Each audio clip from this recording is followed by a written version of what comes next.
ব্রিটিশরা উচ্চারণ করতে পারতো না বলে চট্টোপাধ্যায়টা চ্যাটার্জি হয়েছিল। বাচ্চাদের জন্য যে হেলথ ড্রিঙ্কগুলো বিক্রি করে সেগুলো সবই খারাপ। মারা বিশ্বাস করে তাদের ছেলে মেয়েদের জন্য সেগুলো কেনে অনেক দাম দিয়ে। মিমসের মধ্যেও থাকতে হবে অ্যাডভার্টাইজিংকে। আগেকার দিনে অনেক ফেমাস রাইটার্স, বড় ডিরেক্টর বা স্ক্রিন প্লে রাইটার্স, তারা সবাই অ্যাডভার্টাইজিংয়ে শুরু করেছে। পাবলিশিং ওয়ার্ল্ডে 1 বছর 2 বছর কিছুই না। আমার বোধহয় প্রায় 2 বছর হয়ে গেল ওদের কাছে ম্যানুস্ক্রিপ্ট সাবমিট করেছি। একটা ক্রিয়েটিভ ডাইরেক্টর করে কি? নমস্কার, অনিমেষ আবার এলাম আপনাদের সামনে।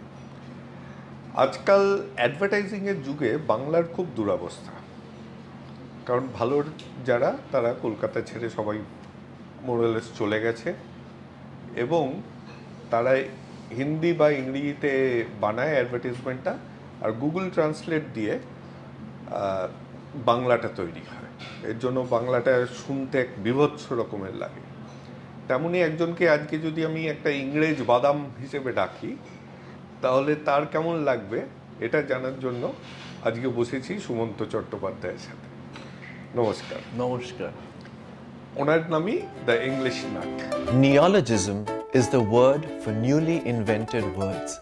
Every year, a few hundred new words make it into English dictionaries. Shakespeare is supposed to have made up the maximum number of words. I'm the English nut. It's bye for now. তো ভালো যারা বাংলা ছেড়ে চলে গেছে তাদের মধ্যে তুমিও একজন, সেটা নিয়ে পরে আসছি। কিন্তু প্রথম যেটা জানার ইচ্ছা সেটা হচ্ছে ম্যাথামেটিক্স, MBA, একটা এমন ফ্যামিলিতে যারা পড়াশোনার প্রতি প্রচণ্ড গুরুত্ব দেয়, সেইখান থেকে অ্যাডভার্টাইজিং। এমন নয় যে অন্য চাকরি করতে করতে এইখানে পড়া, শুরুই একদম কপিরাইটার হিসেবে রেসপন্সে। বাড়ি থেকে কিছু বলেনি? আমার বাবা মা আমাকে সেরকম কিছুই বলেননি, কিন্তু অন্যান্য আত্মীয় স্বজন অনেকেরাই বললেন, এ কি এত পড়াশুনো করে বিজ্ঞাপনে ঢুকলে? আর এই আত্মীয়দের মধ্যে একজন ছিলেন সুব্রত সেনগুপ্ত, তার নাম হয়তো শুনেছেন, উনি আমার মামা হন। উনিও আমাকে বললেন, আমি অবাক হয়ে যে শোনো, আপনি তো অ্যাডভার্টাইজিংয়ে ছিলেন এত বছর, তো আপনি কেন এই কথাটা বলছেন? না, এত পড়াশুনো করে। এনিওয়ে, সো হ্যাঁ, তো বাবা মা কিছু ভেবে থাকলেও আমাকে ডিরেক্টলি কিছু বলেননি। আমি যেটা করতে চেয়েছিলাম সেটাই আমাকে, মানে আইদার ওয়ে কিছু বলেননি আর কি। তো আমি বললাম আমি অ্যাডভার্টাইজিং করতে চাই। তো আমি প্রথম যখন ক্যানাডার থেকে ফিরলাম তখন আমি চেয়েছিলাম যে 3 মাস কিচ্ছু করবো না, কারণ অনেক বছর ধরে অনেক পড়াশুনো করেছিলাম। কারণ আমি ওই আন্ডার গ্র্যাজুয়েট করলাম ইকোনমিক্স ম্যাথামেটিক্স নিয়ে, তারপরে মাস্টার্স ইন অ্যাপ্লাইড ম্যাথামেটিক্স, তারপরে MBA। তো তারপরে আমি চেয়েছিলাম যে কিছুদিন জাস্ট রেস্ট করব। তো মা খুব খুশি আমি বাড়িতে অনেক দিন পর। বাবা 1.5 মাস পরে বললেন, তুমি কি করছো নেক্সট? তো আমি বললাম 3 মাস আছে। হ্যাঁ, এখন থেকে যদি অ্যাপ্লাই করতে শুরু না করো তো 3 মাস পরে তোমার হাতে কিছুই থাকবে না। তখন আমাকে মানে আমাদের একজন চেনা ভদ্রলোক, তিনি তখন STP শালিমার টাওয়ার প্রোডাক্টসে ছিলেন, তো সেখানে আমাকে পাঠানো হলো অ্যাজ এ ট্রেনি। তো আমি একদিন সেখানে থেকে আমি রিয়েলাইজ করলাম যে I am not cut out for this world আর কি। তো আমি তার পরদিনই আর কি ইন আর্নেস্ট অ্যাডভার্টাইজিং এজেন্সিজে অ্যাপ্লাই করতে শুরু করলাম। তো প্রথমেই অ্যাকচুয়ালি আমি রেসপন্সে অ্যাপ্লাই করেছিলাম। আমি তখন কলকাতায় রেসপন্সেরই নাম ছিল, যে একটা খুব ক্রিয়েটিভ জায়গা। রাম রায়, উনিও খুব একজন, যদিও উনি ক্রিয়েটিভ ডিপার্টমেন্টের লোক ছিলেন না, but he was a very creative person. তো আমি ওখানে অ্যাপ্লাই করলাম। আমাকে বললেন একটা এসে লিখতে। আমি এসেটা লিখলাম। তারপরে আমাকে প্রথমে একটা ক্লায়েন্ট সার্ভিসিংয়ের চাকরি অফার করলেন। তো আমি বললাম আমি ক্লায়েন্ট সার্ভিসিংয়ে ঢুকতে চাই না। বাট বললাম তোমার যা কোয়ালিফিকেশন সেই অনুযায়ী you are the perfect fit for that. আমি বললাম কিন্তু আমি ক্রিয়েটিভ দ্যাটস মাই প্যাশন, আমি সেটা অ্যাটলিস্ট ট্রাই করতে চাই। তো তোমার ঠিক আছে, তুমি ট্রাই করো কয়েক মাস, তারপরে দেখা যাবে। So anyway then after that I stayed on permanently in the creative department.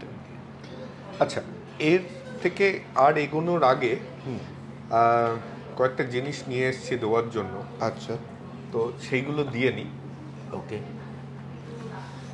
একটা বই লিখেছি আমি অশোক মুখোপাধ্যায়ের সাথে, এটা হচ্ছে on history of public transport in Kolkata. আচ্ছা, ওনার Thank you সাথে very much. লিখে, মেনলি রিসার্চড কন্টেন্ট, মেনলি মানে পুরোটাই রিসার্চ হ্যাঁ কন্টেন্ট। হ্যাঁ, তো সময় পেলে পড়ো। নিশ্চয়ই। কেমন লাগলো বলো। বলবো। আর আমাদের যারা স্পন্সর করেন তারা দুটো গিফট পাঠিয়েছে। কি পাঠিয়েছে আমিও জানি না। একটা হচ্ছে পেন রিলিফ। আচ্ছা, যেটা সবারই প্রয়োজন থাকে কোনো না কোনো হ্যাঁ। সময়। হ্যাঁ, আর আমাদের সাথে সেশন করার পরে বেশি হয়তো দরকার পড়ে। এটা হচ্ছে একটা ডিফিউজারও দিয়েছে মনে হয়। হ্যাঁ, ও, একটা ডিফিউজার দিয়েছে। সেই ডিফিউজারে এটা এসেনশিয়াল অয়েল, এটা দিয়ে সুন্দর একটা গন্ধ Lavender. ছড়াবে চারিদিকে। ঠিক আছে, থ্যাংক ইউ। তো এরা এসেনশিয়াল অয়েল বেসড প্রোডাক্টই বানায়। ওকে। তো একদম ফুল মানে প্লান্ট এক্সট্র্যাক্ট থেকেই যা হয় সেটাই। তো কোনো সিনথেটিক কেমিক্যাল নেই। তো তুমি ইউজ করতে পারি। ইউজ করতে পারো। হ্যাঁ। আর মেন এইটা বললাম কারণ যখন তোমাকে নিয়ে রিসার্চ করছি, হ্যাঁ, আর এটা আমার বেশ ফানি লেগেছে, তার জন্যই আমি শব্দটা ইউজ করি।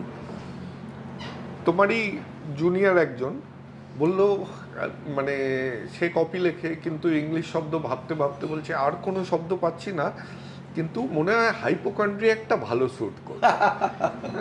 যে সুমন্ত যেখানেই যায় একটা মেডিসিন চেস্ট থাকে সাথে,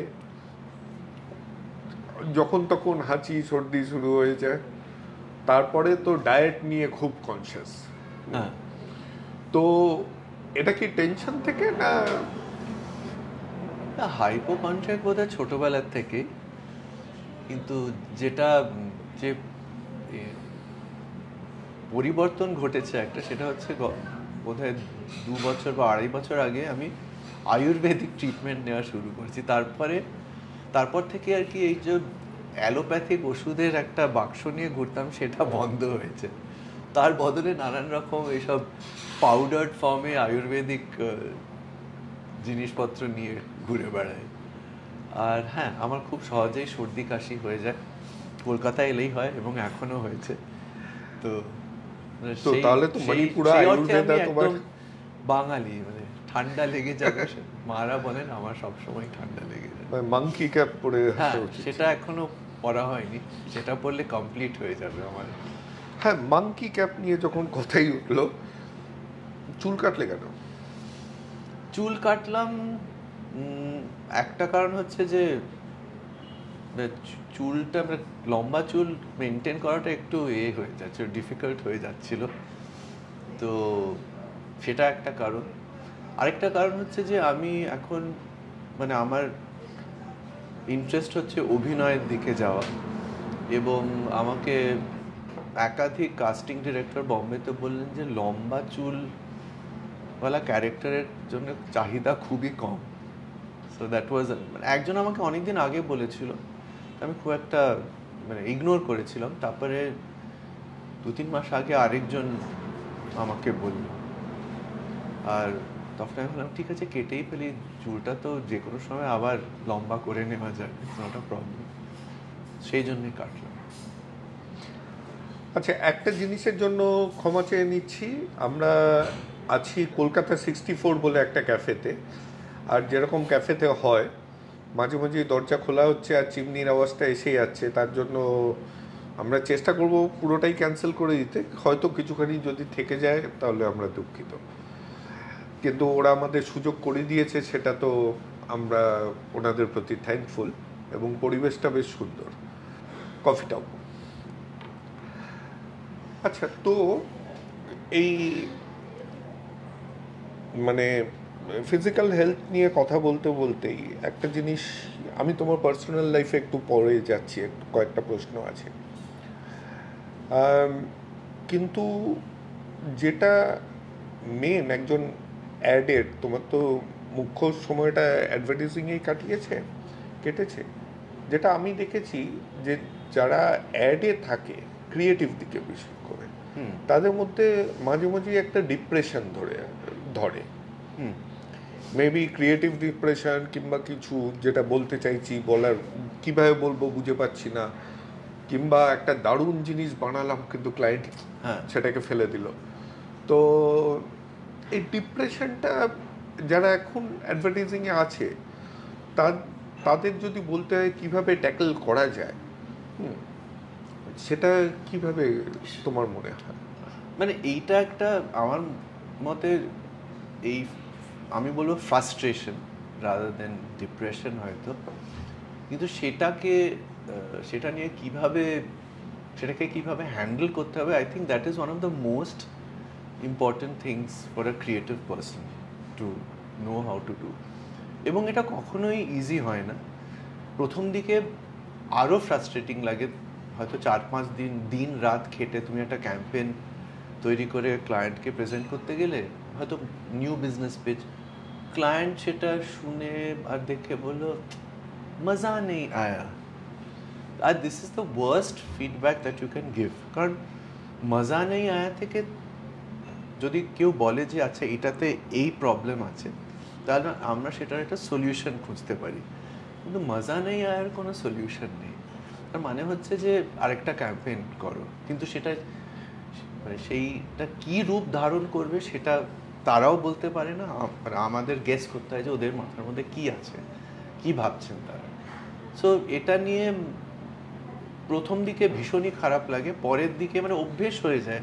কারণ this is a reality, almost daily reality of any creative person. সারাক্ষণই হয় তোমার বস রিজেক্ট করে দিচ্ছে, বা ক্লায়েন্ট সার্ভিস থেকে রিজেক্ট করে দিচ্ছে, বা ক্লায়েন্ট রিজেক্ট করে দিচ্ছে। তো রিজেকশনটাই হচ্ছে একটা বিরাট অংশ আমাদের এই ক্রিয়েটিভ কাজে। তো আমি বলবো যে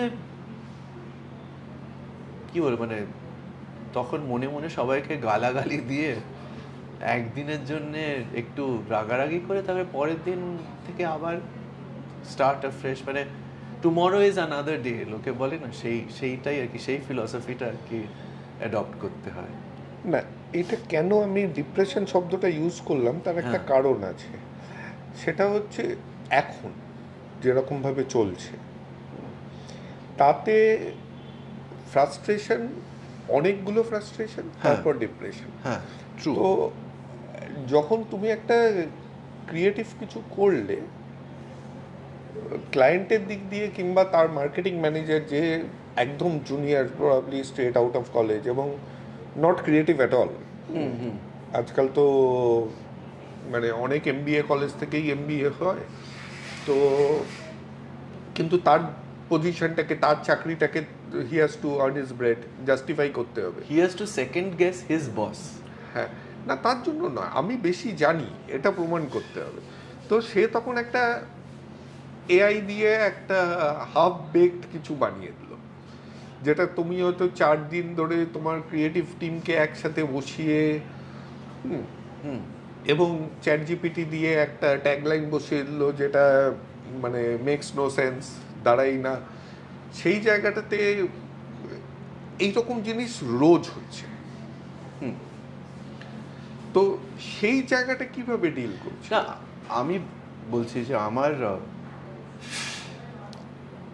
বছর 5 আগে যখন আমার ভীষণই ফ্রাস্ট্রেশন হচ্ছিল বা ডিপ্রেশন, মানে যে কোনো রকম ভালো কাজই বেরোচ্ছে না, তখনই আমি ঠিক করেছিলাম দি ইংলিশ নাট শুরু করব।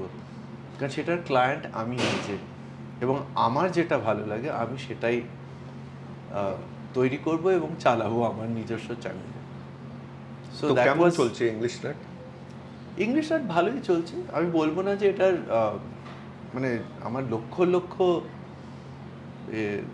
লাইকস নেই হয়তো, কিন্তু আমার যারা ফলোয়ার কিন্তু তারা বেশ লয়াল, এবং আমি সবসময় খুব পজিটিভ ফিডব্যাক পাই। মানে আমি যেসব ভিডিওগুলো বানাই এবং ইউটিউব, ফেসবুক, ইনস্টাগ্রামে দিই, ফিডব্যাকটা কিন্তু খুব ভালো পাই। এবং তুমি তো জানো, তুমি আমার সঙ্গে কাজ করেছো অন দি ইংলিশ নাট। এখনো এই মুহূর্তে তুমি আমার শশী থারুর ইন্টারভিউর একটা ভিডিও তুমি প্রমোট করে দিয়েছো আমার হয়ে। তো হ্যাঁ, তো এটাতে আমি বলবো ভালো চলছে, in the sense that I get a lot of creative satisfaction from this. সেটাই হচ্ছে আমার মেন ক্রাইটেরিয়া। ইংলিশ নাট চ্যানেলটা যদি আপনারা এখনো না দেখে থাকেন, দেখতে পারেন। ওটা টিপিক্যালি যারা ইংলিশ জানে তাদের জন্য খুবই উপযোগী। হয়তো বা একদম এবিসিডি যারা কিংবা আজকাল প্রচুর চ্যানেলে ওই স্পোকেন ইংলিশ শেখাচ্ছে, ওই চ্যানেলগুলোর থেকে যা পাওয়া যায় এটাতে সেটা পাবেন না। কিন্তু যদি ওই ধাপটা আপনি পেরিয়ে এসে থাকেন, তাহলে অনেক মাণিক্য বেরিয়ে আসে প্রতি সপ্তাহে, দেখতে পারেন। তো আচ্ছা, এর সাথে বলে দিই, যেটা বারবার ভুলে যাই, কারণ আমি ভাবতেই পারিনি যখন শুরু করেছিলাম চ্যানেলটা যে এটা বলতে হবে, এর জন্য বারবার ভুলে যাই। আমাদের চ্যানেলটা সাবস্ক্রাইব করবেন আর বন্ধুদের দিয়ে সাবস্ক্রাইব করাবেন, কিন্তু এটা বারবার করে ভুলে যাই, কিন্তু আপনারা ভুললে চলবে না। এই যে দেখছেন এই কথাটা, নিচে দেখবেন একটা সাবস্ক্রাইবের বাটন আছে, এক্ষুনি টিপে দিন, কারণ ভিডিও শেষে গিয়ে নিশ্চিত ভুলে যাবেন। তো নিজের প্রচারটা হয়ে গেল যখন, তখন ফিরত আসি। তো এই যে তখন যেই সময়টার মধ্যে দিয়ে যাচ্ছিলে, আমি তোমার কিছু কলিগের সাথেও কথা বলেছি, তোমার আত্মীয় স্বজনদের সাথে কথা বলেছি। একটা প্রশ্ন সবাইকে করেছি এবং সবাই একই উত্তর দিয়েছে, যে সুমন্ত রাগলে কি হয়। তো এর একটা এক্ষুনি আমি হয়তো পেলাম, কারণ আমি দেরিতে এসেছি, কিন্তু আমারও ওই একই জিনিস। কেউ জিজ্ঞাসা করলে বলবো আমি তো রাগলে কোনো অভিব্যক্তি নেই। তো কোনো রকম একজন বললো চুপ করে যেত, তখন বুঝতাম সে তোমার আন্ডারে। এখন বস চুপ করে যাওয়া মানে তো ওই মজা নেই আর মতন হয়ে যায়, যে কি ভাবছে সেটা বোঝা যাচ্ছে না। তো রাগটাকে কিভাবে প্রসেস করো? তো আমি তো এখন বোধহয় প্রায় 2 বছর হলো আমি চা কফি খাওয়া ছেড়ে দিয়েছি। আগে আমি প্রচুর কফি খেতাম। তো আমি পরে জানতে পেরেছিলাম যে আমার টিমের মধ্যে এটা ছিল যে আমি যতক্ষণ না সকালে এসে 2-3 কাপ কফি খাই, ওরা আমার কাছে আসতো না, কারণ তখন নাকি আমার মুড সব থেকে খারাপ থাকতো। কিন্তু আমার যেটা হচ্ছে যে আমার রাগটা, মানে আমি যদি রাগটা ব্যক্ত না করি, সেটা আমি পুষে রাখি, এবং সেটার ফল অনেক বেশি খারাপ আমার জন্য এবং যার উপর রাগ করেছি তার জন্য। কিন্তু আমি সবসময় দেখেছি আমার তখনই যে রাগটা, সেটা তুমি দেখতে পেলে আজকে, মানে আমি তখনই আমার মনে যা আছে সেটা আমি বলে দিই, সেটা আমার এর থেকেও আর কি নেমে যায় মাথার থেকে, আর মানে ইটস ওভার। আমাকে হয়তো 1 ঘন্টা পরে কেউ জিজ্ঞেস করলে আমার হয়তো মনেও থাকবে না তখন। তো এইটাই আমার টিমের সঙ্গে আমার এই সম্পর্ক, কারণ আমি তাদের সঙ্গে খুবই ক্লোজ ছিলাম, মানে সবসময়। আমার পুরনো টিম যারা, তারা অনেকে বিদেশে এখন চাকরি করছে, কিন্তু আমার সবার সঙ্গে এখনো একটা কন্ট্যাক্ট আছে। তো হ্যাঁ, অনেক রাগারাগি করেছি, চেঁচামেচি করেছি, কিন্তু ওটা আর কি মানে অলওয়েজ মোমেন্টারি আর কি। এবং তার সঙ্গে যে বন্ধুত্বটা ছিল, that was much stronger than এইসব রাগারাগি আর কি। হ্যাঁ, কিন্তু রাগ নিয়ে একজন অনেক ভেবে বলল যে সুমন্ত কখন রেগে যায়। একটা হচ্ছে, যখন আমি বললাম যে কপিরাইটিং তো শুধু ইংলিশ, বাংলা খুব একটা করেনি, তখন সেটা নিয়ে আমরা পরে আসবো। কিন্তু আমি বললাম হিন্দিতে কেমন। বললো একদিন আমি 15 মিনিট বসেছিলাম, ও একটা মিস্ত্রিকে বোঝানোর চেষ্টা করছিল যে একটা সোফার পিছনে কিছু লাগাতে হবে, এবং ওর হিন্দিতে বোঝানোর চেষ্টা করছিল, যাতে বম্বের একজন মিস্ত্রি, একটা কার্পেন্টার, কিছুতেই বুঝতে পারছিল না। বলছি এই হিন্দিটাই খুব দারুণ হয়ে যায় যখন সুমন্ত গাড়ি চালায়, যে এই যে অ্যাঙ্গার ম্যানেজমেন্ট হোক, হিন্দির উইকনেস সব চলে যায় এবং সুমন্তর মুখ দিয়ে সেই যাদের উদ্দেশ্যে দেয় তাদের পরিবারের কেউ বাদ যায় না, যাকে সুমন্ত মুখ দিয়ে কিছু না কিছু একটা উপাধি দেয়। তো এবং তার সাথে বলেছে সুমন্তর সাথে কোনোদিন গাড়ি চললো না, যদি লাইফ ইন্স্যুরেন্স ভালো না করা থাকে তাহলে।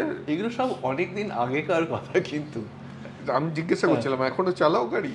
না, আমি বহুদিন মানে মাঝে সাঝে চালাই, কিন্তু বেশিরভাগ সময় ড্রাইভার চালায়। আর আরেকটা কথা হচ্ছে যে আমি এই যে রাস্তায় চেঁচামেচি গালাগালি দেওয়া এগুলো প্রায় বন্ধই করে দিয়েছি এখন। কারণ আমার অনেক বন্ধুরা বলেছে তোমাকে কেউ কোনোদিন প্রাণে মেরে দিতে পারে। মানে রাস্তার গুন্ডাদের সঙ্গে আমি গিয়ে করতাম, রং নিতাম বম্বেতে আমি অনেকবার করেছি, মানে তাদেরই কোনো দোষ। তারপরে আমাকে আমার বন্ধুরা বলছে দেখো তোমাকে যদি ওরা মারতে আসে তুমি তো কিছু করতে পারবে না। যদিও আমি অনেকদিন অবধি মার্শাল আর্টস করেছি, কিন্তু সেটা এরকম স্ট্রিট ফাইটে কোনো কাজ দেবে না। তো এবার আবার ফিরত আসি, বাবা কি করতেন? আমার বাবা ইন্ডিয়ান ইনস্টিটিউট অফ ম্যানেজমেন্ট কলকাতায় প্রফেসর ছিলেন। মা মডার্ন হাই স্কুলের টিচার ছিলেন। সরি, বাবার নামটা জানা হলো। বাবা গৌরাঙ্গ চট্টোপাধ্যায়। উনি তো এখনো, শরীর কেমন ওনার? ঠিকই আছে, খুব একটা ভালো নেই। তো বাবা আর মায়ের মধ্যে কার বেশি ক্লোজ ছিল? মার। তো মানে বাবা, আমি রাগটা পেয়েছি বাবার কাছ থেকে, কিন্তু বাবা প্রচন্ড রাগী, সেজন্য বাবাকে, মানে বাবা অসুস্থ হয়ে যাওয়া পর্যন্ত আমি বাবাকে ভয় পেতাম, মানে এত বয়সেও। তো এখন মানে একটা রোল রিভার্সাল হয়ে গেছে, বাবাটা বাচ্চাদের মতো হয়ে গেছেন, আমি তার দেখাশোনা করি। কিন্তু তার আগে পর্যন্ত মানে এত বয়সেও বাবাকে ভয় পেতাম। আর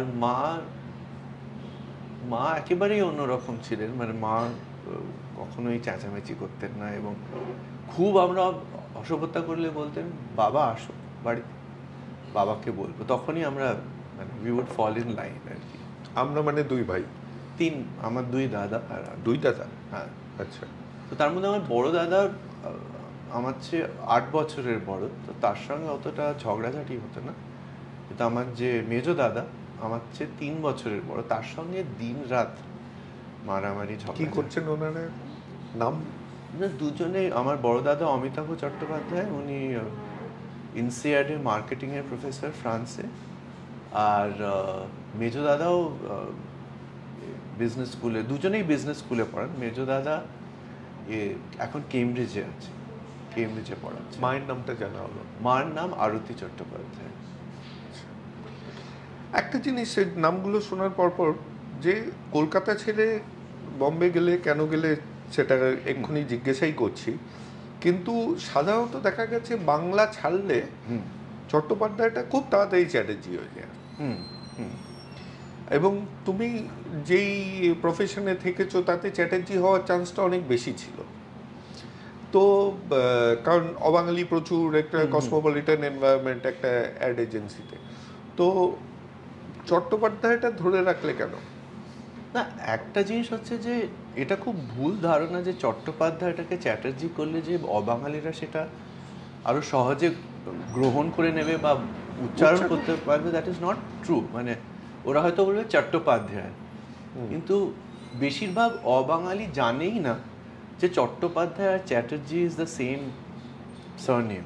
ইনফ্যাক্ট আমার অসুবিধা হয়েছিল, আমি যখন কলকাতা থেকে বম্বে মুভ করলাম, আমার 2-3টে চেক এসেছিল সুমন্ত চ্যাটার্জি, যদিও আমি সবসময় বলি এবং লিখি সুমন্ত চট্টোপাধ্যায়। তো আমি আমার ব্যাংকে, এখানে তো মানে কিছু কাউকে বোঝাতেও হবে না, নিয়ে নেবে, কিন্তু ওখানে আমার ব্যাংকে বলছে এটা তো this is not your cheque. আমি বললাম হ্যাঁ, Sumanta Chatterjee is the same as. তো আমাকে বললো একটা চিঠি লেখো যে সুমন্ত চট্টোপাধ্যায় চ্যাটার্জি আর অ্যাকচুয়ালি দ্য সেম। কিন্তু আমাদের ফ্যামিলিতে মানে এটা একটা পেট্রিয়টিক ব্যাপার ছিল, কারণ মানে আমার ফ্যামিলিতে অনেকেই মানে ফ্রিডম স্ট্রাগলে বা মানে ইন্ডিয়াকে স্বাধীন করার মুভমেন্টে ইনভলভ ছিলেন, এবং আমার ঠাকুরদা ক্ষিতীশ প্রসাদ চট্টোপাধ্যায়, মানে উনি ইনসিস্ট করতেন যে মানে কারণ ব্রিটিশরা উচ্চারণ করতে পারতো না বলে চট্টোপাধ্যায়টা চ্যাটার্জি হয়েছিল। তো সেই জন্য আমাদের ছোটবেলার থেকেই শেখানো হয়েছিল যে যতই কঠিন হোক না কেন, we must stick to Chattopadhyay. আর আমি ছোটবেলাতেই ইংল্যান্ডেও ছিলাম 7-8 বছর বয়সে, ওখানে তো আরোই ডিফিকাল্ট। পরে আমেরিকায় যখন পড়তে গেছি, কোনো রেস্টুরেন্টে বা সেমেস্টারের প্রথম দিনে টিচাররা যখন রোল ওয়ার্ক করছে, যখন থেমে যেতেন, তখন বুঝতাম যে আমার নামটা এসছে। তো শিখিয়ে দেওয়া হতো। তো তোমার ফ্যামিলি, যে ফ্যামিলি নিয়ে কথা বলছিলাম, একটা এক্সটেন্ডেড কন্ট্রিবিউশন আছে, সেটা লিটারেচারে বলো, কালচারালি বলো, ন্যাশনালিস্ট মুভমেন্টে বলো, সবগুলো। তো এই যে একটা সিরিয়াসনেস, এটা মানে ছোটবেলায় তো এটা সিরিয়াসনেসই হিসেবে ধরা হয়, কারণ ছোটবেলায় কে কী করবো সেটা নিজেরাও জানি না। এইটার কোনোদিন কোনো বার্ডেন উপরে আসেনি? ছোটবেলায় যখন ভাই বোনেরা, তোমরা কাজিনরা তো মোটামুটি সবাই একসাথে জন্মেছো শুনলাম, তো একই বছরে অনেকে জন্মেছো, তো তখন কে কি করছে একটা পিয়ার রাইভালরি গোছের কিছু হয়নি?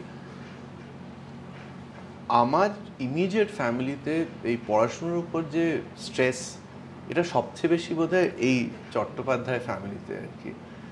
তো আমার অন্য কাজিনদের উপর বোধহয় এতটা স্ট্রেস ছিল। আর আমাদের কিরম বলা হতো, মা বলতেন বা ঠাকুমা বলতেন, তোমার ঠাকুরদা গোল্ড মেডেলিস্ট, তোমার বাবা first class first, but no pressure, এরকম একটা ছোটোবেলার থেকে। তো আর আরেকটা, 90%-এর বদলে 80% পেলে কি রিক্সাওয়ালা হতে চাও?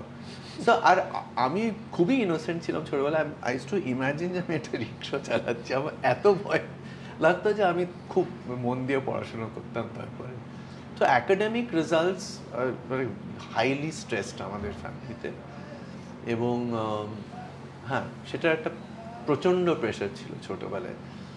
ওই আর কি ডিরেক্টলি এইভাবেই আর কি বলা হতো, মানে তুমি কি করবে, তুমি তো না খেতে পেয়ে মরে যাবে যদি। তো আমি let me come back to একটা প্রশ্ন যেটা আগেই করেছিলাম, ইকোনমিক্স, ম্যাথামেটিক্স, এমবিএ, ওইখান থেকে অ্যাডভার্টাইজিং কেন সেটা তো আমরা জানলাম, কিন্তু এইগুলো হেল্প করেছে তোমার ক্যারিয়ারে, বিশেষ করে এমবিএ? হ্যাঁ, এমবিএটা হেল্প করেছে এই জন্যেই যে অনেক ক্রিয়েটিভ ডিরেক্টরস আছেন যারা হয়তো ক্লায়েন্টের ভাষায় ক্লায়েন্টের সঙ্গে কথা বলতে পারে না। কিন্তু আমি যেহেতু এমবিএ করেছিলাম, আর আমার one of my biggest clients was Unilever, তো ওরা তো সব কিছুই জার্গন দিয়ে বলে, তো আমিও ওরা যতটা জার্গন আমাকে বলতো, আমি ততটাই জার্গন দিয়ে ওদের উত্তর দিতে পারতাম। সো সেই হিসেবে আমাকে খুবই হেল্প করেছিল আমার এমবিএ। আর ইকোনমিক্স বলবো মানে just understanding of the world. আর ম্যাথমেটিক্সটা খুবই একটা অদ্ভুত ব্যাপার হলো, কারণ আমি স্কুলে মোটেই ভালো ছিলাম না, এবং আমি যখন 10 থেকে 11-এ যাচ্ছিলাম, আমার প্ল্যান ছিল যে আমি ওই অঙ্কটা ছেড়েই কিছু একটা সাবজেক্ট নেব। তো আর আমার বাবা অঙ্কে চিরকালই খারাপ ছিলেন, তো বললেন যে আমাকে অনেক সাফার করতে হয়েছিল কারণ আমি অঙ্কে ভালো ছিলাম না, বাট তুমি অঙ্কটা রাখো, কারণ পরে গিয়ে যদি কিছু একটা করতে চাও সেটা হয়তো করতে পারবে না তোমার ম্যাথামেটিক্স যদি না।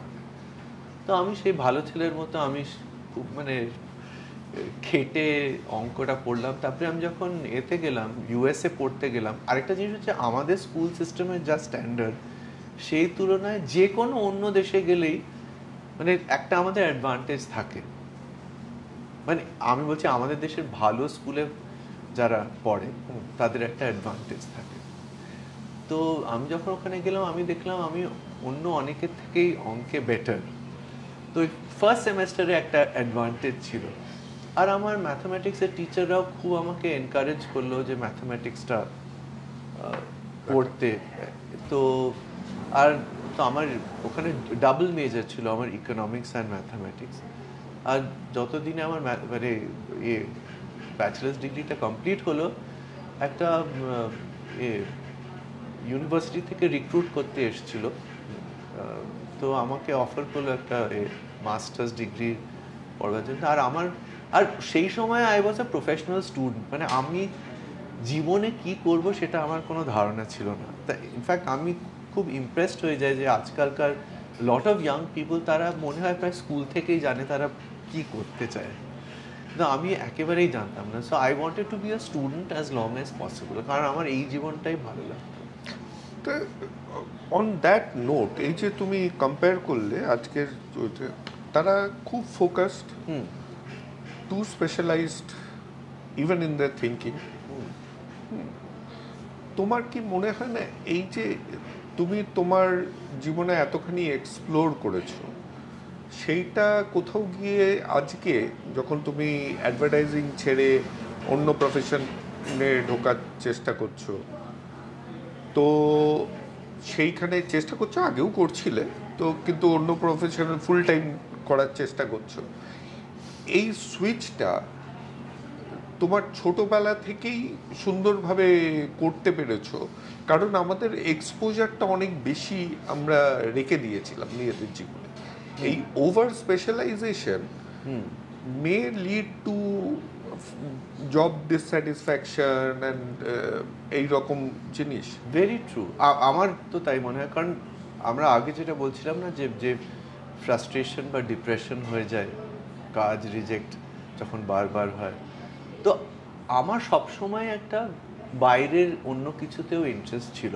কিন্তু আমি দেখতাম আমার অনেক কলিগরাই, মানে ওরা অ্যাডভার্টাইজিং ছাড়া, মানে দে আর অবসেসড উইথ দ্যাট 24/7। তো সেটা হলে, সেটা যখন ঠিকভাবে মানে না হয়, তখন it becomes much more difficult to deal with. কিন্তু তোমার যদি অন্য ইন্টারেস্ট থাকে জীবনে, তাহলে সেটা হয় না। একটা কোয়েশ্চেন মৃত্যুঞ্জয় চ্যাটার্জি তোমার জন্য করে পাঠিয়েছেন, এখানে প্লে করছি।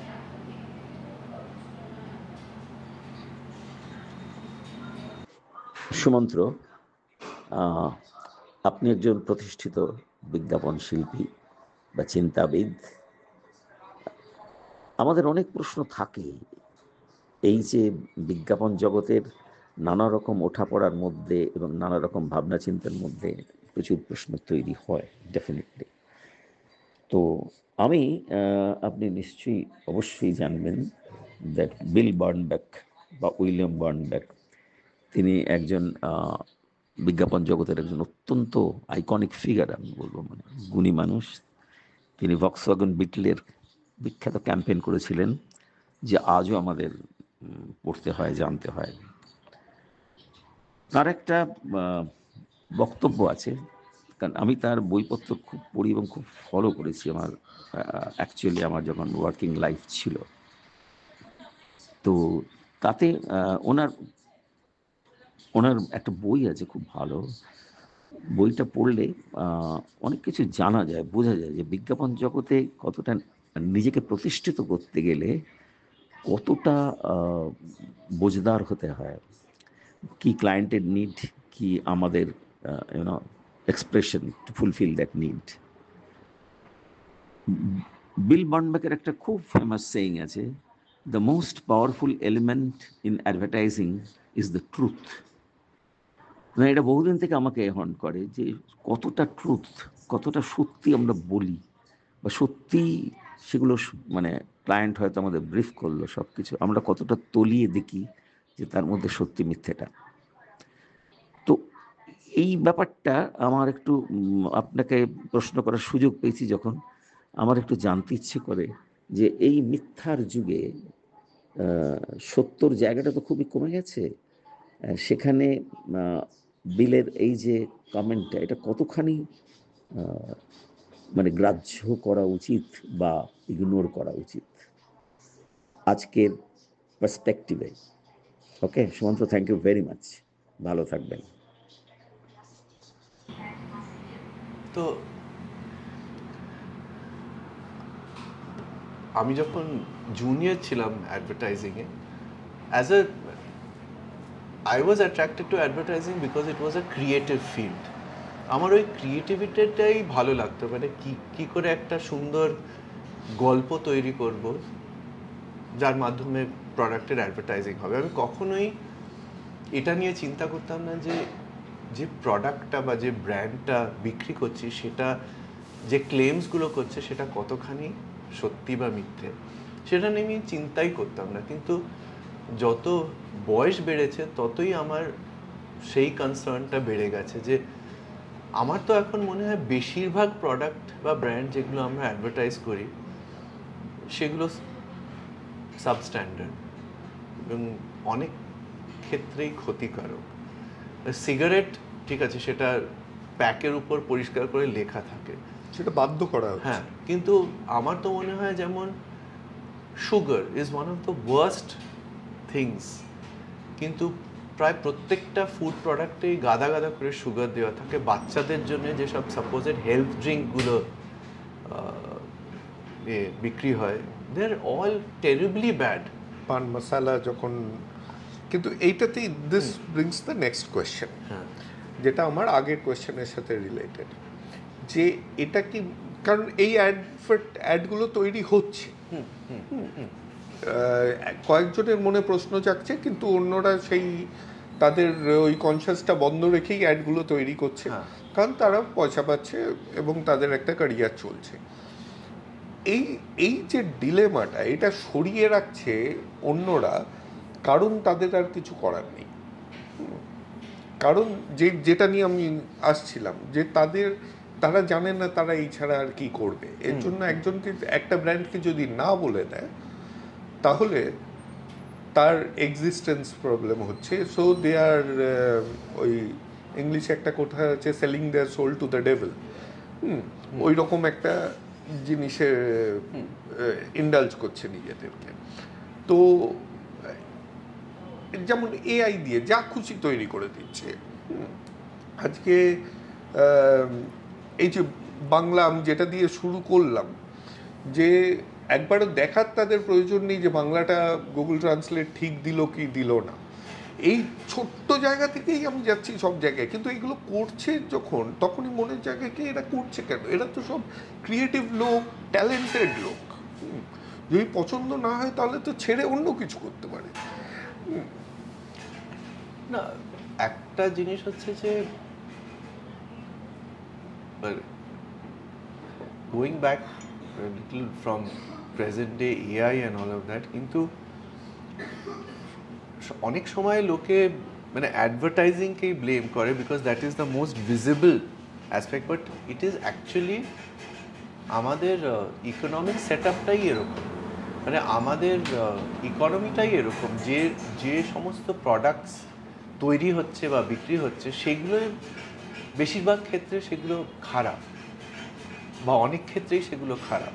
যেমন আমি বললাম, স্পেশালি প্যাকেজ ফুড আইটেম, অনেকেই অনেক সময় খবরের কাগজে বা অনলাইন ওয়েরেভার লোকজন অ্যাডভার্টাইজিংকে খুব ক্রিটিসাইজ করে যে আমরা উই আর ফুলিং দ্য পাবলিক, আমরা একটা খারাপ জিনিসকে ভালো বলে বিক্রি করার চেষ্টা করছি, উইচ ইজ ট্রু পসিবলি, কিন্তু সেটা advertising is just one aspect. মানে পয়েন্ট ইজ যে আমাদের ইকোনমি চলছে এইভাবে, মানে বড় বড় কোম্পানিরা সব এরকমই প্রোডাক্ট বানাচ্ছে এবং সেগুলো বিক্রিও করছে, মানে advertising is just fulfilling its own function. তো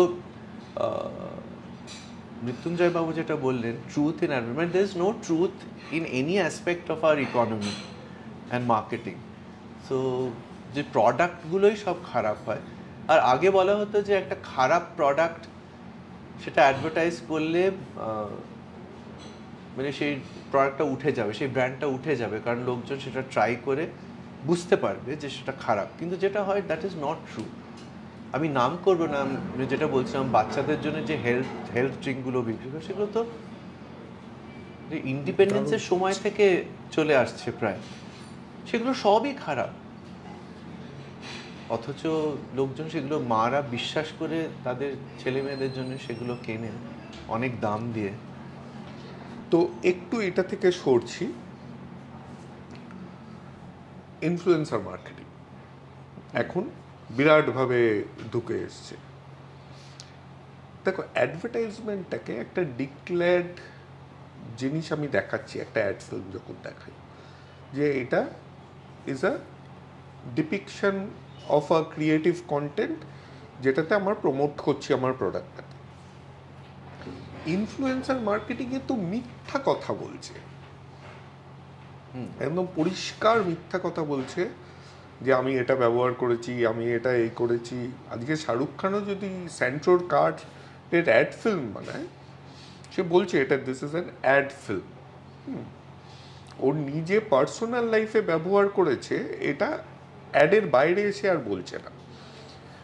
যেটা ইনফ্লুয়েন্সার, যারা ইনফ্লুয়েন্সার তৈরি হচ্ছে তারা কিন্তু বলছে এই লিপস্টিকটা আমি মাখি, কিংবা এইটা আমি মানে প্রচন্ড কেমিক্যাল দেওয়াও একটা ফেস ওয়াশ আমি ব্যবহার করি, দারুণ জিনিস। এটা তো আস্তে আস্তে নিচের দিকেই নামছে,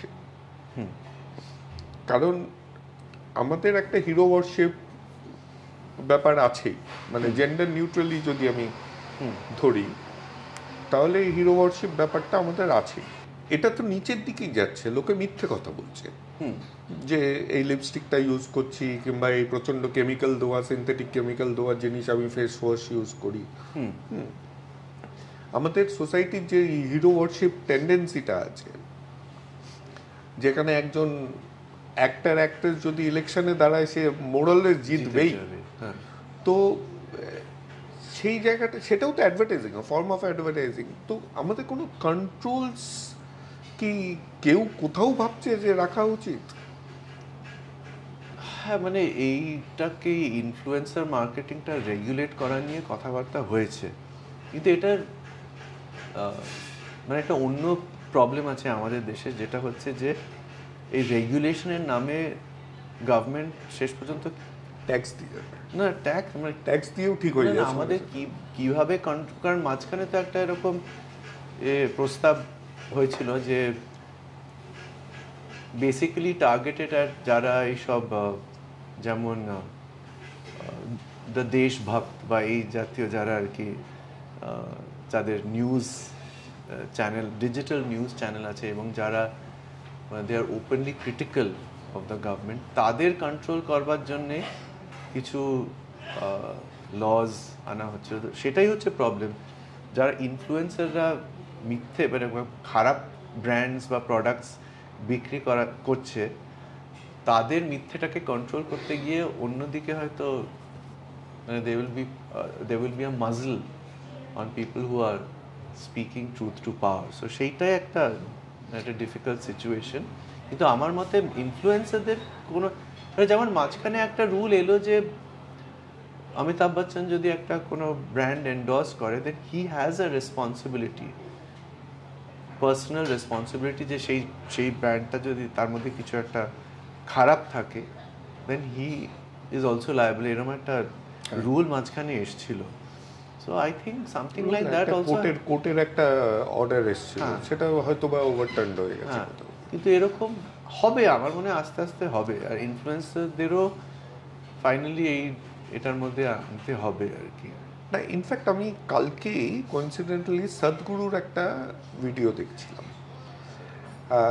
আমি হাসিটা দেখছি, কিন্তু এই সময় উনি যেটা বলছিলেন সেটা হচ্ছে যে আমরা এত বেশি ব্র্যান্ড কনসিয়াস হয়ে গেছি যে ব্র্যান্ডটার নামই কিনাও আমার জানার দরকার নেই, অ্যাজ লং অ্যাজ আমি ওইটার নামটা বলতে পারি যে এই জিনিসটা আমি এই ব্র্যান্ডের ইউজ করছি। সেই ব্র্যান্ডটার কি মানে গুডউইল আছে না কেউ চেনেই না, হয়তো ফার্স্ট টাইম প্রোডাক্টটা ওই ব্র্যান্ডটা ইউজ করেছি, মানে অ্যাজ লং অ্যাজ আমরা ব্র্যান্ড নেম বলতে পারছি আমরা তাতেই খুশি, নামি ব্র্যান্ড নেমেরও দরকার নেই। এইরকম একটা টেন্ডেন্সি সোসাইটির হতে শুরু করেছে যে খুব বেশি ব্র্যান্ড শব্দটা হচ্ছে। আমার নিজস্ব ইতেই আমি দেখছি মানে প্রচুর, মানে দেখে সবাই ব্র্যান্ডিং কনসালটেন্ট হয়ে যাচ্ছে। যারা গিয়ে দিনের শেষে হয়তো বা মানে যেই কথাগুলো বলছে খুব কনফিডেন্টলি ভুল কথা বলে আসছে। তো এই যে জিনিসগুলো, এইগুলো কি সোসাইটিতে দেখতে পাচ্ছ তোমার? হ্যাঁ, আমি ইনফ্যাক্ট আমি একটা লিঙ্কডইনে পোস্ট দেখছিলাম যে একজন সে একটা ফ্লাইট নিচ্ছিল, সে দেখলো যে তার কাছে বসে একজন consultant who works for one of this big consult, মানে সে পুরো একটা প্রেজেন্টেশন চ্যাট জিপিটি দিয়ে বানালো। তো she is getting paid whatever, quite a high sum of money for her knowledge, but ChatGPT is, and amra we are actually at this inflection point in time, কারণ AI is going to completely, has already changed the face of everything. So regulations, rules and regulations, controls, they will have to play catch up, মানে এগুলো আস্তে আস্তে হবে। কিছু কিছু দেশে already, যেমন আমেরিকাতে সব অ্যাক্টার্সরা স্ট্রাইক করলো যে তাদের লাইকনেস নিয়ে সেটা একটা কোনো এআই মডেলে ফিড ইন করে ইট ক্যানট বি ইউজড, মানে তাদের চাকরিটা চলে গেল। তো ওরা এটা বহু মাস ধরে মানে কোনো সব কাজ বন্ধ রেখে ওরা এই একটা অ্যাজিটেশন করেছিল, অ্যান্ড দ্যাট ওয়াজ সাকসেসফুল। তো পার্সোনালিটি রাইটস, হ্যাঁ, তো এইভাবে করতে হবে। আর এখন যেটা হয়েছে, I don't think even the understanding is there যে what are the repercussions of this new of these new technologies, AI based technologies. না, এইখানেই যে আমরা যেই জিনিসটাকে গ্রহণ করছি আমাদের সোসাইটিতে, কারণ বিইং আ ক্রিয়েটিভ পারসন, সোসাইটি সাইকোলজি নিয়ে নিশ্চয়ই তুমি প্রচুর ওই করো, না হলে আর ক্যাম্পেইন তৈরি করবে কিভাবে। তো আমাদের, তুমি যখন লিঙ্কডইন নিয়ে কথা বললে, এইরকমই একটা ডিবেট নিয়ে আমি আসছি যে আমাদের একটা সবসময় অ্যান্টি এস্টাবলিশমেন্ট চিন্তাধারা আছে, যে একটা ইন্ডিভিজুয়াল সে যখন ভয়েস এগেনস্ট আ কোম্পানি করে কিছু, সঙ্গে সঙ্গে মেজরিটি কোম্পানির এগেনস্টেই বলে, সে কোম্পানি যতই ঠিক হোক। আমি জানি না ওই কনসালটেন্ট কিনা, কিংবা অন্য একজন লিঙ্কডইনে দেখেছিলাম যাকে কোম্পানি পয়সা দেয়নি, বলছে তুমি যেটা দিয়েছো সেটা তো আমি চ্যাট জিপিটি থেকেই পেয়ে গেছি, ওকে ওকে, তাহলে তোমাকে এত পয়সা দিচ্ছি কেন? তখন সে বলছে তুমি তো আমার সার্ভিসে, তুমি তো তোমার কন্ট্রাক্টে তো লেখা ছিল না যে চ্যাট জিপিটির এগেনস্টে চ্যাট জিপিটি আমি ইউজ করতে পারবো না। সে বড় গলায় বলছে যে সে পুরোটাই চ্যাট জিপিটি থেকে বানিয়েছে এবং পয়সা চাইছে, এবং ম্যাক্সিমাম লোক বলছে হ্যাঁ ওই কনসালটেন্টই ঠিক। আমার মনে হয় আমরা এখন যে স্টেজে আছি এআই কে নিয়ে, এআই থেকে তুমি যতটাই না, তোমাকে তোমার মাথা না খাটালে সেটার কোনো ভ্যালু থাকবে না, সেটা একটা খুব জেনেরিক একটা জিনিস বেরোবে। তোমাকে সেই ইনপুটসগুলো দিতেই হবে two chat GPT or mid journey or whoever, নাহলে একটা ভালো জিনিস বেরোবে না সেখান থেকে। এখন প্রম্পট ইঞ্জিনিয়ার একটা খুব বাজ টার্ম হয়ে গেছে। So you have to give the right prompts, এবং তুমি যতই ভালো একটা রেজাল্ট পাও চ্যাট জিপিটির থেকে, তোমাকে সেটা খানিকটা তো নিজের মতো করে রিরাইট করতে হবে, আদারওয়াইজ একটা খুব সাবস্ট্যান্ডার্ড একটা প্রোডাক্ট বেরোবে। তো আমরা এখন সেই স্টেজে আছি। জানি না, হয়তো কয়েক বছর পরে এআই একটা জিনিস তৈরি করবে, সেটা যার কাছে প্রেজেন্ট করা হচ্ছে সেটাও একটা এআই, মানুষ সেখান থেকে একদম সরে যাবে হয়তো।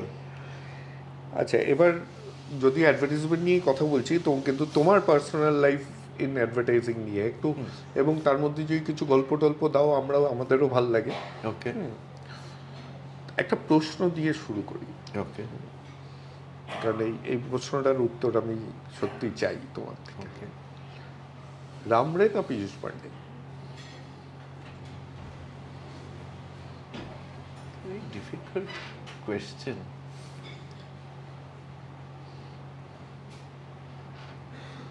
Obviously, ইন্ডিয়ান অ্যাডভার্টাইজিং এর উপর পীযূষ পান্ডের যা প্রভাব, রাম রায়ের সেই রকম প্রভাব ছিল না। মানে উনি he was a very successful advertising man, এবং আমার মনে হয় প্রথম ইন্ডিয়ান যে ওয়াল্টার টমসনের স্যান ফ্রান্সিসকো অফিসের হেড ছিলেন। So he is very accomplished. তারপরে এখানে দেশে ফিরে এসে নিজের এজেন্সি খুললেন, যেটা কলকাতায় খুব নাম করেছিল, এবং কিছু ন্যাশনাল ব্র্যান্ডসের উপরও কাজ করেছিলেন, এবং আমি ওনার কাছে অনেক কিছু শিখেছি। কপি রাইটিং, কপি এডিটিং, নিজেকে কিভাবে এডিট করতে হয়, নিজের কপিটা কিভাবে ইমপ্রুভ করতে হয়, এগুলো আমি ওনার কাছে শিখেছি। কিন্তু পীযূষ পান্ডের একটা একটা একটা ফেনোমেনন আমাদের দেশে আর কি। তার একটা কারণ হচ্ছে যে তার আগে পর্যন্ত একটা খুব ইংলিশ মিডিয়াম, আমিও ইংলিশ মিডিয়াম খুব, এই ইংলিশ মিডিয়াম অ্যাডভার্টাইজিং ওয়ার্ল্ডে সবাই খুব ইংলিশ মিডিয়াম ছিলেন, অনেকেই বোধহয় যেটাকে হিন্দি হার্টল্যান্ড বলা হয় সেটাকে বুঝতেন না। এবং পীযূষ পান্ডে প্রথম এসে হিন্দিতে লিখতে শুরু করলেন, তার আগে ইংরেজিতে লেখা হতো, তারপরে হয়তো সেটা ট্রান্সলেট হতো বা অনেক, আর তখন অতটা রিসার্চ আর টেস্টিং ছিল না, ফলে ইংলিশে একটা অ্যাড হচ্ছে টিভিতে, সেটা লোকজন বুঝছে কি বুঝছে না, হয়তো লোকজন অ্যাডভার্টাইজাররা জানতেনই না যে কতটা এফেক্ট হচ্ছে কি হচ্ছে না। কিন্তু পরবর্তীকালে উনি এসে আর কি একেবারে নিজে জয়পুরে মানুষ হয়েছেন এবং হি আন্ডারস্ট্যান্ডস একেবারে সেই স্মল টাউন লোকেরা কিভাবে ভাবে এবং জিনিসপত্র কেনে, যেগুলো এর আগের যারা ছিলেন ইনক্লুডিং রামনে, they are very urban elite. তো তো দ্যাট ইজ দ্য ডিফারেন্স। তো পীযূষ পান্ডে সেই জন্য একেবারে সেই অর্থে সান অফ দ্য সয়েল হয়ে এসে he change the face of advertising. আর এবং যেটা আমরা দেখেছি লাস্ট 15-20 বছরে, যে অনেক ছেলে মেয়ে এসব স্মল টাউনস থেকে এসেছে অ্যাডভার্টাইজিং জয়েন করবার জন্য, কারণ তাদের হয়তো 25-30 বছর আগে হয়তো লোকে চাকরি দিত না, তারা ঠিক করে হয়তো ইংরেজি বলতে পারে না বলে, কিন্তু আসল কাজটা তো ইংরেজিতে নয়, সেটা হচ্ছে হিন্দিতে বা বাংলাতে বা তামিলে। তো এখন সেই চেঞ্জটা এনেছেন পীযূষ পান্ডে। তো আমি বলবো যে ওভারঅল ইন্ডিয়ান অ্যাডভার্টাইজিং এর উপর কার ইম্প্যাক্ট, সেটা ডেফিনেটলি পীযূষ পান্ডে। একটু মশালা না হলে তো সেশন চলে না, এর জন্য আমি চেষ্টা করব তোমার এই ডিপ্লোম্যাটিক উত্তর থেকে তোমাকে বের করে আনতে। আচ্ছা, তো মিমস কেমন মনে হয়, memes as a form of advertising?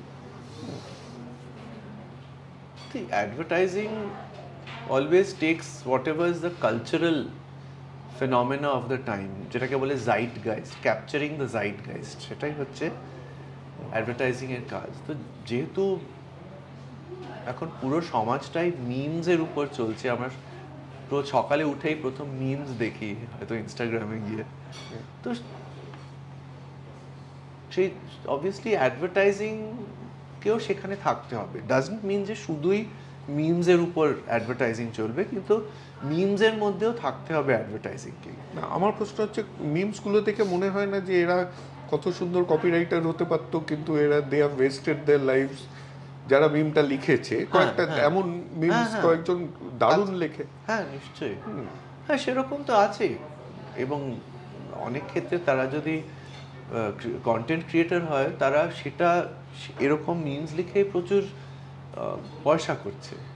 এটাই কামিং ব্যাক টু তোমার জীবনের শুরুতে, হ্যাঁ, এটা কি ওই কারণেই যে বেশি শিক্ষিত লোক অ্যাডভার্টাইজিং এ ঢুকবে না, এর জন্য তারা অ্যাডভার্টাইজিং এ আসেনি, নাকি মানে খুব ক্রিয়েটিভ লোক দেখা যায় মিমসে?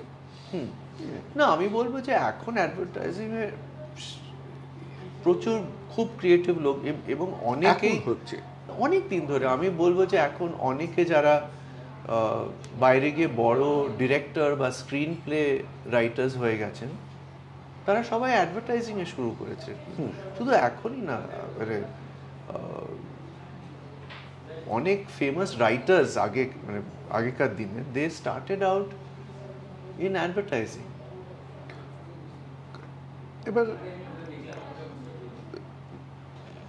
তোমাকে যদি একটা ব্র্যান্ড ডাকে তাদের অ্যাডভার্টাইজমেন্ট দেওয়ার জন্য, এবং তোমার মনে হয় যে না, তুমি তাদের সাথে কাজ করবে না, কারণ তোমার আইডিওলজির সাথে তাদের আইডিওলজি ম্যাচ করছে না, কিংবা হয়তো তোমার একটা কনফ্লিক্ট অফ ইন্টারেস্ট আছে অন্য কোনো ব্র্যান্ডের, তুমি তাকে না, তুমি মিটিংটাতে গিয়ে না বলে চলে এলে যে আমি করবো না, তোমার কাছে কতখানি মনে হয় এই জিনিসটা ফ্রম দ্য এথিক্যাল পার্সপেক্টিভ বাইরে বলা যে আমি ওইখানে গেছিলাম কিন্তু আমি না বলে এসেছি। আমার কাছে এটা এটা বড় এথিক্যাল পার্সপেক্টিভ কিছু মনে হয় না। মানে ওই কোম্পানিটা তো একটু নিচু দেখানো হলো না, যে তোমার কাছে এসেছিল কিন্তু তুমি তাকে না বলেছো কারণ বাইরে বলা মানে কি এগুলো ফার্স্ট অফ অল পাবলিকলি জানাজানি হয়ে যায়। মানে আমি হয়তো আমার বন্ধুকে বললাম, সে আরেকজন বন্ধুকে বললো, আমি হয়তো বলে বেড়াচ্ছি না, সে বলে বেড়ানোটা নিয়েই আমার কথা। আচ্ছা, আমার যদি খুব রাগ থাকে সেই ক্লায়েন্টের উপর বা মনে হয় যে সে আমার সঙ্গে খারাপ ব্যবহার করেছে, তাহলে আমি সেটা ইচ্ছে করেই রাষ্ট্র করবো, নাহলে আমি খুব একটা কাউকে কিছু বলবো না। তো তুমি কোনো পলিটিক্যাল পার্টির হয়ে ক্যাম্পেইন করবে না? মানে আমি যে এজেন্সিতে চাকরি করেছি, যদিও David Ogilvy was expressly against doing any kind of political advertising, কিন্তু unfortunately Ogilvy India political advertising প্রচুর করেছে এবং আমি সেটা টোটালি অ্যাগেনস্ট, এবং আমি পার্সোনালি তার মধ্যে ইনভলভড হইনি। কিন্তু সেটা তুমি পার্সোনালি ইনভলভ হও বা না হও, তোমার মাইনে যেখান থেকে আসছে সেই কোম্পানি যদি সেটা করে, then you are also complicit in it in some way. সেই যে অ্যাডভার্টাইজিং সেই দিক থেকে ইটস কোয়াইট প্রবলেম্যাটিক আর কি। না, এবার আমি ডটগুলো জয়েন করছি এবং হয়তো বা তুমি জানতে না কিংবা ওই সরি যে এই জিনিসটা করলাম। রিসেন্টলি একটা বই বেরিয়েছে কিছুদিন আগে পীযূষ পান্ডের, সেটা আমার মনে হয়েছিল অ্যাট হিজ লেভেল না করলেই ভালো ছিল। কেন গেলেন, কেন এসে বললেন, দরকার ছিল না যে আমি তো এই কারণে যখন তুমি পীযূষ পান্ডে বললে তখন আমার মনে হলো যে এই জিনিসটা একটু মানে প্রকাশ্যে আনা উচিত। একটা কথা হচ্ছে যে নোবডি, আমাদের এক দেশে আমাদের মধ্যে একটা আছে, আমাদের স্বভাব আছে যে মানে উই আইদার ডিফাই সামবডি। মানে আমাদের যারা ন্যাশনালিস্ট লিডার্সও ছিলেন, মানে অনেকে বলে তুমি কি করে মহাত্মা গান্ধীকে সাপোর্ট করতে পারো, উনি এইটা। But first of all everybody is human. অনেকেই অনেক ভুল করেছেন এবং অনেক কন্ট্রিবিউটও করেছেন। তো আমাদের দেখতে হবে মানে পজিটিভ কন্ট্রিবিউশনটা কি। হ্যাঁ, তারা যদি তার খুনি হয় বা তাহলে পজিটিভ কন্ট্রিবিউশনটা দেখা একটু না, ওনাকে নিয়ে কথা বলাই হচ্ছে কারণ উনি সেই রকম জায়গায় উঠেছে অবভিয়াসলি। কিন্তু আমি তো সেটাই বলছি যে আমরা কারুরই অ্যাকশনস ইন্সপেক্ট করলে দেখতে পাবো যে সবাই এরকম নানা রকম ভুল করে থাকে, এবং তিনি কেন করেছিলেন আমি জানি না। মানে I have never had a discussion with him about it. In fact আমি এই প্রথম জানলাম যে এরকম একটা কিছু লিখেছেন, কোনো কারণ ছিল, মানে it suited him to talk about this.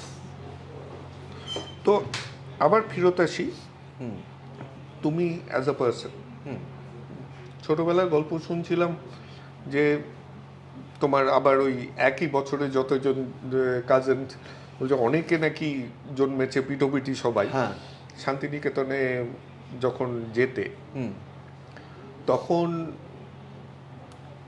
সবাই বাইরে খোয়াই নদীর উপরে, কারণ তোমাদের বাড়িটা যেটা ছিল সেখান থেকে খোয়াইয়ের মধ্যে আর কিছু ছিল না। সুমন্ত সাধারণত অত বাইরে টেনে নিয়ে যেতে হতো তবেই। আবার সেই সুমন্তই এখন হেলথ ফ্রিক হয়ে গেছে, দৌড়াদৌড়ি করছে, জিম টিম করছে। না, এটা এই যে বলেছে সে ভুল বলেছে তোমায়, কারণ আমি তো দুপুরবেলায় একা একা খোয়াইয়ে ঘুরে বেড়াতাম নিজের মনে। সো আমার মানে খুব প্রিয় জায়গা ছিল খোয়াই, এবং সে খোয়াইটা যখন মানে চলে এখন তো নেই প্রায়, তো আমার খুব দুঃখ হয়েছিল। কিন্তু আমি তো যেতাম, আর ওখানে একটা প্রান্তিক স্টেশন আছে, সেখানে মানে রেল ব্রিজ, মানে জাস্ট ট্র্যাকস একটা নদীর বা ক্যানালের উপর দিয়ে, সেরকম নট আ প্রপার ব্রিজ, সেটা দিয়ে ওই রেলের উপর ব্যালেন্স করে করে যাওয়া, সেগুলো তো আমি করতাম ছোটবেলার থেকেই। তো আমি জানি না কি। তো তোমাদেরকে যখন পাঠানো হতো রাত্রিবেলা চ্যালেঞ্জ দিয়ে যে গিয়ে শ্মশানে গিয়ে একটা নাম লিখে আসার জন্য, তো সেটাতে তুমি কোনো সেটা আমার মনে নেই, আমি হয়তো সেটা করিনি।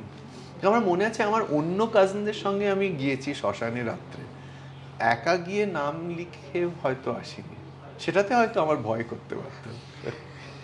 তো যে কাজিন নিয়ে কথা বলছি তার একটা প্রশ্ন আছে। হ্যাঁ, Shumanto, now that you have, in a way formally retired from your, the profession in which you were for so many years and in which you excelled and you reached great heights. What I would like to ask you is, as far as I can see, you have not really, taken retirement as a sort of end, or you are doing so much.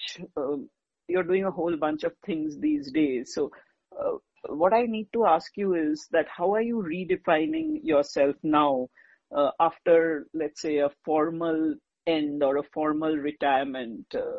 What are the ways in which you are, doing many more new things like you've always done?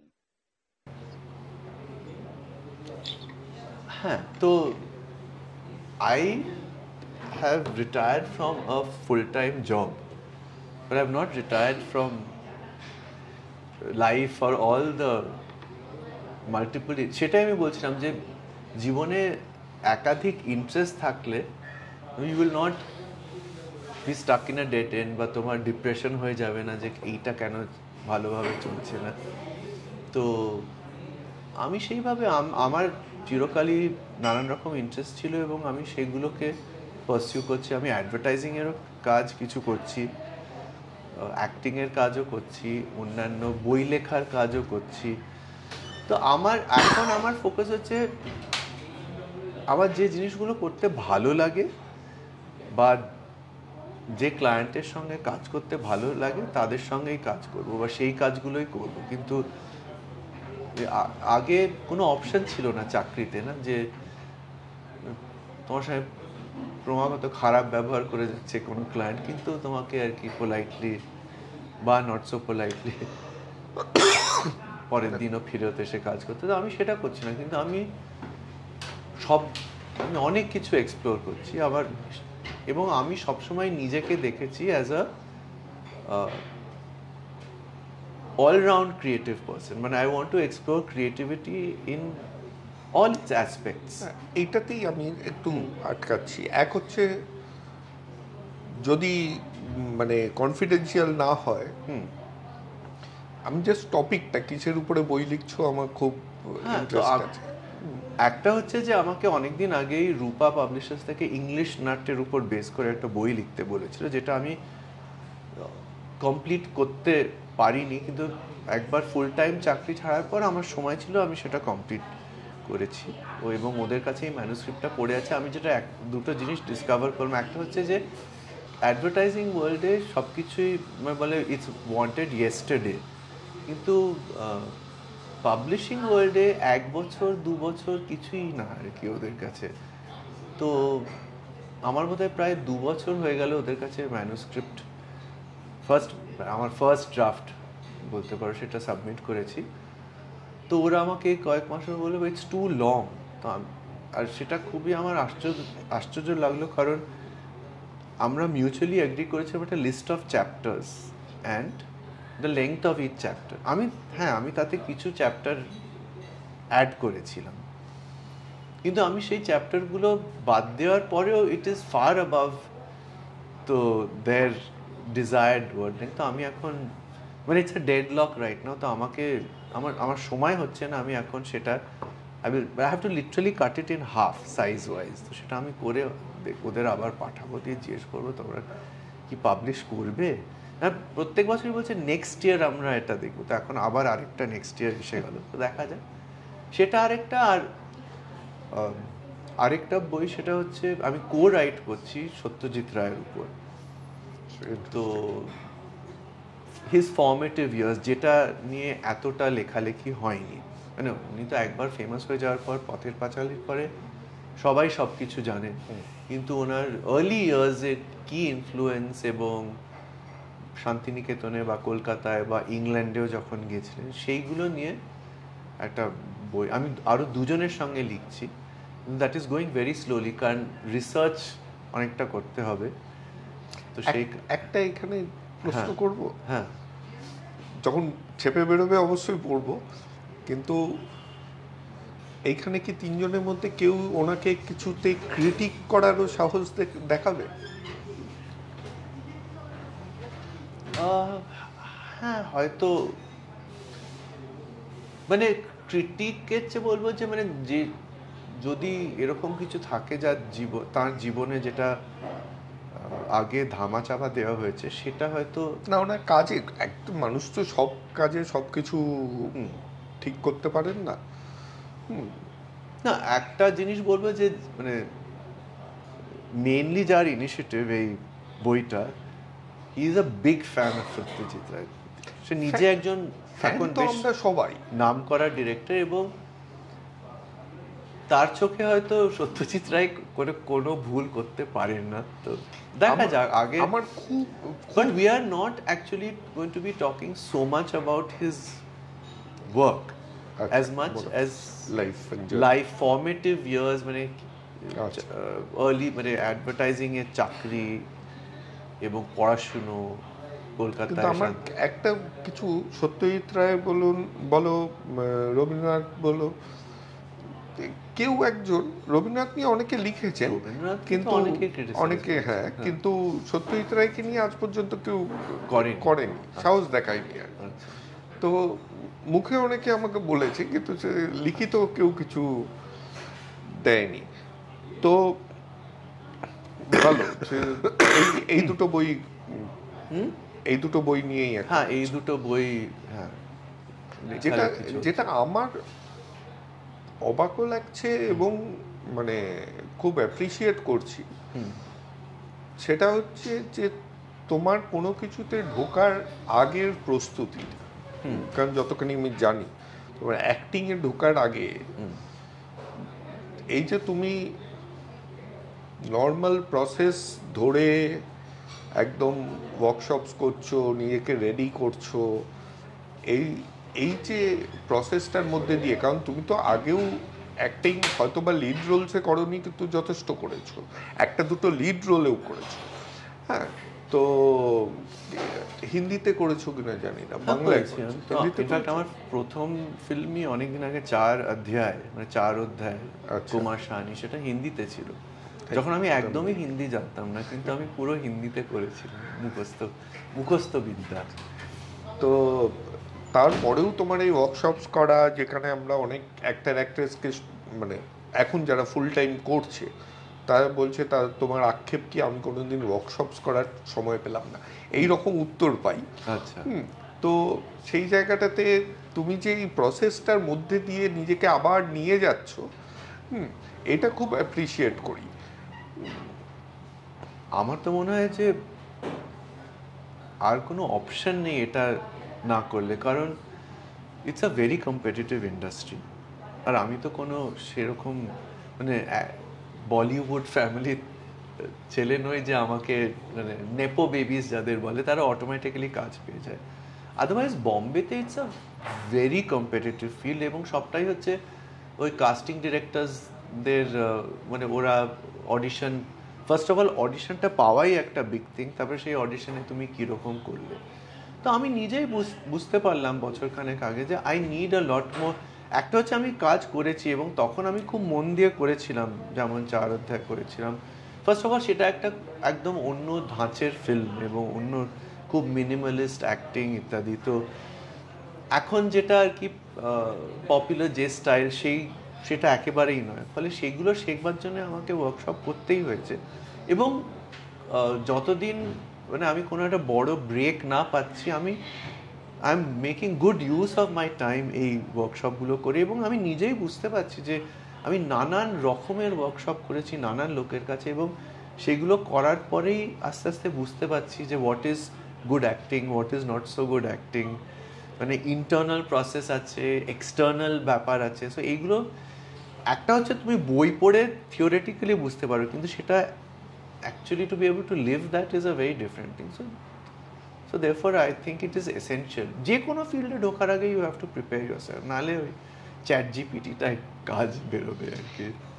এটাই তোমার junior একজন বলছিল, এই তোমার এই অ্যাটিটিউডের জন্যই নাকি তোমার কপিরাইটাররা তোমাকে কপি দেখাতে ভয় পেত। যে ও বলছে কপি দেখার থেকে বেশি তার ফান্ডামেন্টাল জিনিসে এত বেশি ঢুকে যায় যে আমাদের আগে অনেক প্রিপেয়ার করে যেতে হয় ওকে কপিটা দেখানোর আগে। না, আমি বলছি যে কমা ফুল স্টপও যদি ঠিকভাবে না থাকে তাহলে আমার দুটো জিনিস রাগ হয়। একটা হচ্ছে লোকজন যদি পাংচুয়াল না হয়, সেটা তুমি আজকে দেখতে পেলে। আর আরেকটা হচ্ছে এই মানে কপিতে। আর সবচেয়ে মজা হচ্ছে যে আমার 82.5 দিল্লিতে একজন ছিল এবং এখনো আছে ক্রিয়েটিভ ডিরেক্টর, খুব ট্যালেন্টেড সে। কিন্তু আর আমি তো হিন্দিতে উইক চিরকালই, কিন্তু ওই আমার কাছে কপি পাঠালে কিন্তু আমি ঠিক ভুলগুলো কিন্তু আমার চোখে পড়ে। সে অবাক হলো, বলে তুমি হিন্দিতেও আমার ভুল হচ্ছে। তো সেটা আমার আছে, মানে আমি তো রাস্তা দিয়ে গাড়ি করে যাচ্ছি, হোর্ডিংগুলো আমার সবসময় খালি ভুলগুলোই, মানে আমি সারাক্ষণই প্রুফ চেকিং করছি বা কপি এডিটিং করছি আর কি মনে মনে। সো হ্যাঁ, তো I am very particular about that.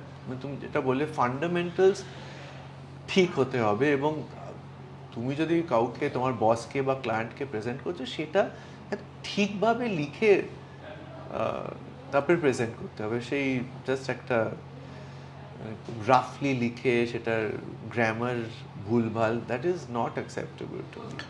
Not acceptable to you. হ্যাঁ, এবার ধরো তোমার থেকে জিনিসটা ফান্ডামেন্টালি ওকে হয়ে ক্লায়েন্টের কাছে গেল, যেটা আমি চিরকাল ফেস করি। হ্যাঁ, খুব ছোট স্কেলে কিন্তু করি, এবং আমি জানি না কিভাবে নিজেকে, এখনো পর্যন্ত আমি রেগে যাই। হ্যাঁ, সেটা হচ্ছে সব কিছু ঠিক হয়ে গেল, আমি এমন একজনকে দিয়ে রিভিউ করিয়ে নিয়ে গেলাম যে এরকম ফান্ডামেন্টালি একদম দারুণ স্ট্রং। তারপর ক্লায়েন্ট বলল যে এটা বদলে দাও, এবং ওইটা বদলালে পুরো জিনিসটাই ভেস্তে যায়। হ্যাঁ, এবং ইনসিস্ট করে যে ওটাই বদলাতেই হবে। যেমন আজকে বলছি, আজকে সকালেই আমি একটা ক্লায়েন্টের সাথে কথা বললাম যে আজকে দুপুরে তোমার থেকে ইন্টারভিউ নেব, তো আমি তোমাকে জিনিসটা জিজ্ঞাসা করব। তার লোগো ডিজাইন হয়ে গেছে, তার ব্র্যান্ড কালার্স ফাইনাল হয়ে গেছে, এবার তার প্যাকেজিংয়ে এবং মানে কোম্পানির ব্র্যান্ড কালার্স এবং অনেকগুলো ব্র্যান্ডে বেরোচ্ছে। ধরে নাও একটা ফার্মা কোম্পানি, জাস্ট আমি তো এখন বেরোয়নি বলে আমি অ্যাকচুয়াল ইন্ডাস্ট্রিটা বলতে পারছি না, ধরে নাও একটা ফার্মা, অনেকগুলো ওষুধ, তো অনেকগুলো ব্র্যান্ড নেম। এবার তার ডিজাইনার যে প্যাকেজিং তৈরি করছে, তার ডিজাইনার বারবার করে একটা ব্র্যান্ড কালারের বাইরে দিয়েই দিচ্ছে, সেটা আমার কাছে আসছে ঠিক কি ভুল এটা বলার জন্য, এবং বারবার করে বলছি ব্র্যান্ড কালারের বাইরে কিছু ওই ব্র্যান্ড নেমসগুলোতে ঢুকবে না। এই এবং তাকে দিয়েই করতে হবে, কারণ কন্ট্রাক্ট ম্যানুফ্যাকচারার ওই প্রিন্টার দিয়েই কাজ করাবে, ওকে দিয়ে করাতে হবে। এই ওনার অফ দ্য কোম্পানিও চাপে আছে, ওই দিক থেকে যা দিচ্ছে তাকে নিতে হবে। তো এই জায়গাটাতে ম্যানেজ কিভাবে করা যায়, হ্যাঁ, এটা আমার চিরকালই প্রশ্ন। মানে যেটা পুরো গ্রামার মানবে না, কিচ্ছু মানবে না, কিন্তু বলবে যে এটাই হতে হবে। হ্যাঁ, এটা নিয়ে অনেক সময় ঝগড়াঝাটি হয়, এবং আমি খুব প্লেন স্পিকিং, সেই জন্য আমি ক্লায়েন্ট হোক আর যেই হোক, আমি সোজা বলে দিই যে এটা সম্পূর্ণ ভুল। কিন্তু অনেক সময় ফাইনালি ইটস দেয়ার কল, ফলে আমাদের মেনে নিতে হয়, সেই ভুলটাই মেনে নিতে হয়। কিন্তু ভুলটা হলে যখন পাবলিক যখন বলবে, তখন কিন্তু বলবে এই এজেন্সি করেছে। তোমার এজেন্সি আমাকে পার্সোনালি নামেই এজেন্সি, সেটা সব সময় সব যা ঝামেলা হয় সেই দোষটা এসে পড়ে এজেন্সির উপরে। মানে ডিরেক্টর, প্রডিউসাররাও উল্টো পাল্টা কাজ করলে ফাইনাল রেসপন্সিবিলিটিটা আমাদের কাছে, মানে ক্লায়েন্টরা আমাদেরই ধরে, এবং তারা ভুল করলেও আমাদেরই ধরে আর কি। সো দ্যাট ইজ, মানে we are sort of stuck in the middle, সেটাই হচ্ছে প্রবলেম। কারণ আমাদের তো এজেন্সি হিসেবে রিক্রুট করে না, আমাদের প্রজেক্টে we always have to pitch. We are on the pitch অন্য লোকেদের সাথে। তো এই জায়গাটাতে অসুবিধা হচ্ছে যে ম্যাক্সিমাম পিচেস উই লুজ, কারণ we stick to the point. কারণ ওনার ড্রিভেন বিজনেসে, মানে এসএমই ক্লায়েন্টেলে ওনারকে না বলার অ্যাটলিস্ট বাংলায় একটা বড় রিস্ক থাকে। আবার কয়েকজন আমাদেরকে ডাকেই কারণ আমরা না বলি, so that owner can bounce it of us there ideas. কারণ সে মানেই যে সে তো আর কমিউনিকেশনের লোক নয়। মানে you would have created a niche for yourself. লোকজন জানে যে তুমি যেটা বিশ্বাস করো তুমি সেটাই বলবে। সো যখন সেই নিশটা এত ছোট হয়ে যায়, দ্যাট ইজ ট্রু। তা আমার হয়েছে যে আমি পিচে গিয়ে ক্লায়েন্টকে মানে সে কিছু উল্টো পাল্টা বলেছে, আমি তাকে মুখের উপর বলে দিয়েছি যে এটা ভুল। তারপরে আমরা পিচটা জিতিনি। তারপরে আমার মানে অবভিয়াসলি মানে আমার লাক্সারি হচ্ছে যে আমি ক্রিয়েটিভ, কিন্তু যারা বিজনেস হেড তারা এসে বলে সুমন্ত তুমি এই কথাটা বললে, সেই জন্য আমরা পেলাম না। এরকমও হয়েছে। তো coming back to the ad world, যেটা আরেকটা জিনিস যেটা আমাকে সব সময় প্রশ্ন করিয়ে দিয়েছে, যে আমি যখন সেলিব্রিটিসদের দিয়ে অ্যাড ফিল্মস বানাবো, তাদেরকে অ্যাক্টার্স হিসেবে ট্রিট করব কেন? আমি সেলিব্রিটিস নেব অ্যাজ ব্র্যান্ড অ্যাম্বাসেডার্স, না হলে actors, probably lesser known actors to act in act films. আমি অমিতাভ বচ্চনকে নিয়ে পাপ্পু পাস হো গিয়া নাচাবো কেন? ওইটা তো অন্য কেউ নাচতে পারে। ভিজাভি অমিতাভ বচ্চন বলছে আমি ক্যাডবেরির প্রোডাক্ট খাই, আমার ভালো লাগে, আমি অমিতাভ বচ্চন। কারণ ওনাকে তো পয়সা দিতে হচ্ছে অনেক বেশি পাপ্পু পাস হো গিয়ার একটা নর্মাল লোকের থেকে। ইফ দ্য ক্রিয়েটিভ কনসেপ্ট যদি সেই রকম স্ট্রং হয়, তাহলে আমাকে সেলিব্রিটিকে কেন লাগে? আমি বলবো যে মানে পার্শিয়ালি ট্রু, কিন্তু we are a celebrity obsessed country. তো সেখানে সেম পাপ্পু পাস হো গিয়া, it would have been a very popular ad even without Amitabh Bachchan.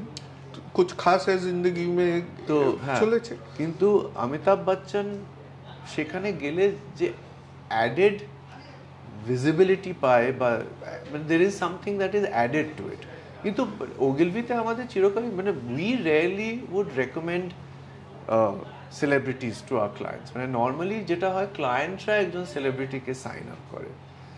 In fact আমার মনে হয় যখন একবার একটা ক্যাডবেরিতে একটা ওয়ার্মস নিয়ে একটা প্যাকেজিংয়ের ভেতর ওয়ার্মস নিয়ে একটা কন্ট্রোভার্সি হয়েছিল, যেটা লোকজন বলছে যে ওদের ফ্যাক্টরিতে হয়েছে, কিন্তু ক্যাডবেরির পয়েন্ট অফ ভিউ ছিল না, এটা হচ্ছে ওই দোকানে হয়তো ওয়ার্ম হয়েছে। তখন মানে খুব স্ট্র্যাটেজিক্যালি অমিতাভ বচ্চনকে ইউজ করা হয়েছিল। মানে উনি ফ্যাক্টরিতে গিয়ে তারপরে বলছেন আমি পার্সোনালি সব কিছু দেখেছি এবং মানে ইটস ভেরি হাইজিনিক, এই ওয়ার্মস কখনোই সেটা তো অমিতাভ সেটা হচ্ছে মানে তুমি যেভাবে বলছো অমিতাভ ইউজ করো। কিন্তু মোস্ট অফ দ্য টাইম মানে আমি একটা স্টার প্লাসের জন্য অ্যাড করেছিলাম, যেটা আমির খান ছিল। সেটা একটা মানে স্টোরি ছিল যে একজন দোকানদার, তার বেসিক্যালি যে সে বলে যে আমি আমার মানে I passed it on to my children. তো তারাই মানে যে দোকানটা খুব ভালো করছে, একজন কাস্টমার এসে বলছে বাবা, তো সে বলে যে হ্যাঁ মেরে বাচ্চে কর রে, তো অটোমেটিকলি লোকটা ধরে নেয় যে ছেলে। তো বলে না আমার মেয়ে, আমার 2 মেয়ে করছে। তো তারপরে যখন লোকটা দোকান থেকে বেরিয়ে আসে দেখে যে সাইনবোর্ডটা চেঞ্জ হচ্ছে গুরদীপ সিং অ্যান্ড ডটার্স। তো সেখানে we could have used any normal actor, কিন্তু আমির খানকে ইউজ করা হলো। Then he shared it on his Twitter। তো সেইটার যে রিচ পেল, সেটা আমরা একজন অর্ডিনারি আননোন অ্যাক্টরকে দিয়ে করলে কোনোদিনই হতো না। শুধু শেয়ার করার জন্য তাকে নিতে পারতাম। শুধু শেয়ার করার জন্য নয়, কিন্তু আমি বলছি যে সেম গল্পটাকে অন্য চোখে লোকে দেখে যখন তাদের প্রিয় হিরো হিরোইনরা থাকে সেটার মধ্যে। এবং আমার মনে হয় সেখানে অ্যাডভার্টাইজিং এজেন্সির কাজ হচ্ছে যে টু ইউজ দ্য মানে যেটা স্টোরি শুড স্যুট দ্যাট। বেশিরভাগ সময় কি হয় আমাদের বলে দেওয়া হয় যে অমিতাভ বচ্চনকে ইউজ করো বা শাহরুখ খানকে ইউজ করো, তো আমরা গল্পটা সেইভাবে আর কি তৈরি করি, দ্যাট সুটস দেয়ার পার্সোনালিটি। আমি একটা দিচ্ছি যে আমরা যখন বেঙ্গল ট্যুরিজমের ক্যাম্পেইন করেছিলাম, sweetest part of India, originally সেখানে Shahrukh Khan, that was a pitch, তো we won the pitch based on this slogan. স্ক্রিপ্টে আমাদের শাহরুখ খান ছিল না, কিন্তু আমাদের বলা হলো যে শাহরুখ খানকে, মানে he is sort of a brand ambassador. তো আমরা তখন শাহরুখ খানকে অ্যাজ শাহরুখ খান ইউজ করলাম, যে সে একজন বিদেশিনী ঘুরে বেড়াচ্ছে অল ওভার দ্য স্টেট, তারপর সে একটা কলকাতা ময়দানে একটা ট্র্যামে চড়ে দেখে একটা শ্যুট চলছে, অ্যান্ড ইটস হিম। আর ওর এরকম টিপিক্যাল স্টাইলে এরকম করে ওগো বিদেশিনী গিয়ে শুনিয়ে দেয়। So we were very conscious যে Shahrukh Khan should not stick out like a sore thumb, মানে এটা একটা খুব ন্যাচারাল একটা একজন দার্জিলিং যাচ্ছে, দীঘা যাচ্ছে, ওয়েরেভার, হঠাৎ তার মধ্যে শাহরুখ খান একটা আনন্যাচারাল ভাবে এলে কোনোদিনই মানে অ্যাডটা সেরকম মানে সেই লেভেল অবধি পৌঁছবে না। But we manage to use him in a way that sort of was in keeping with the rest of the story. তো এইটাই আমার মনে হয় যখন সেলিব্রিটিদের ইউজ করা হয় যে we have to keep that in mind. কিন্তু এটা ঠিকই যে ভালো স্ট্রং গল্প থাকলে that can be successful without any celebrity also. তো তোমার এই যে লং জার্নিতে, হ্যাঁ, যদি আমি তোমাকে টপ 3 অ্যাডস বলি, তাহলে কোনগুলো মনে পড়বে?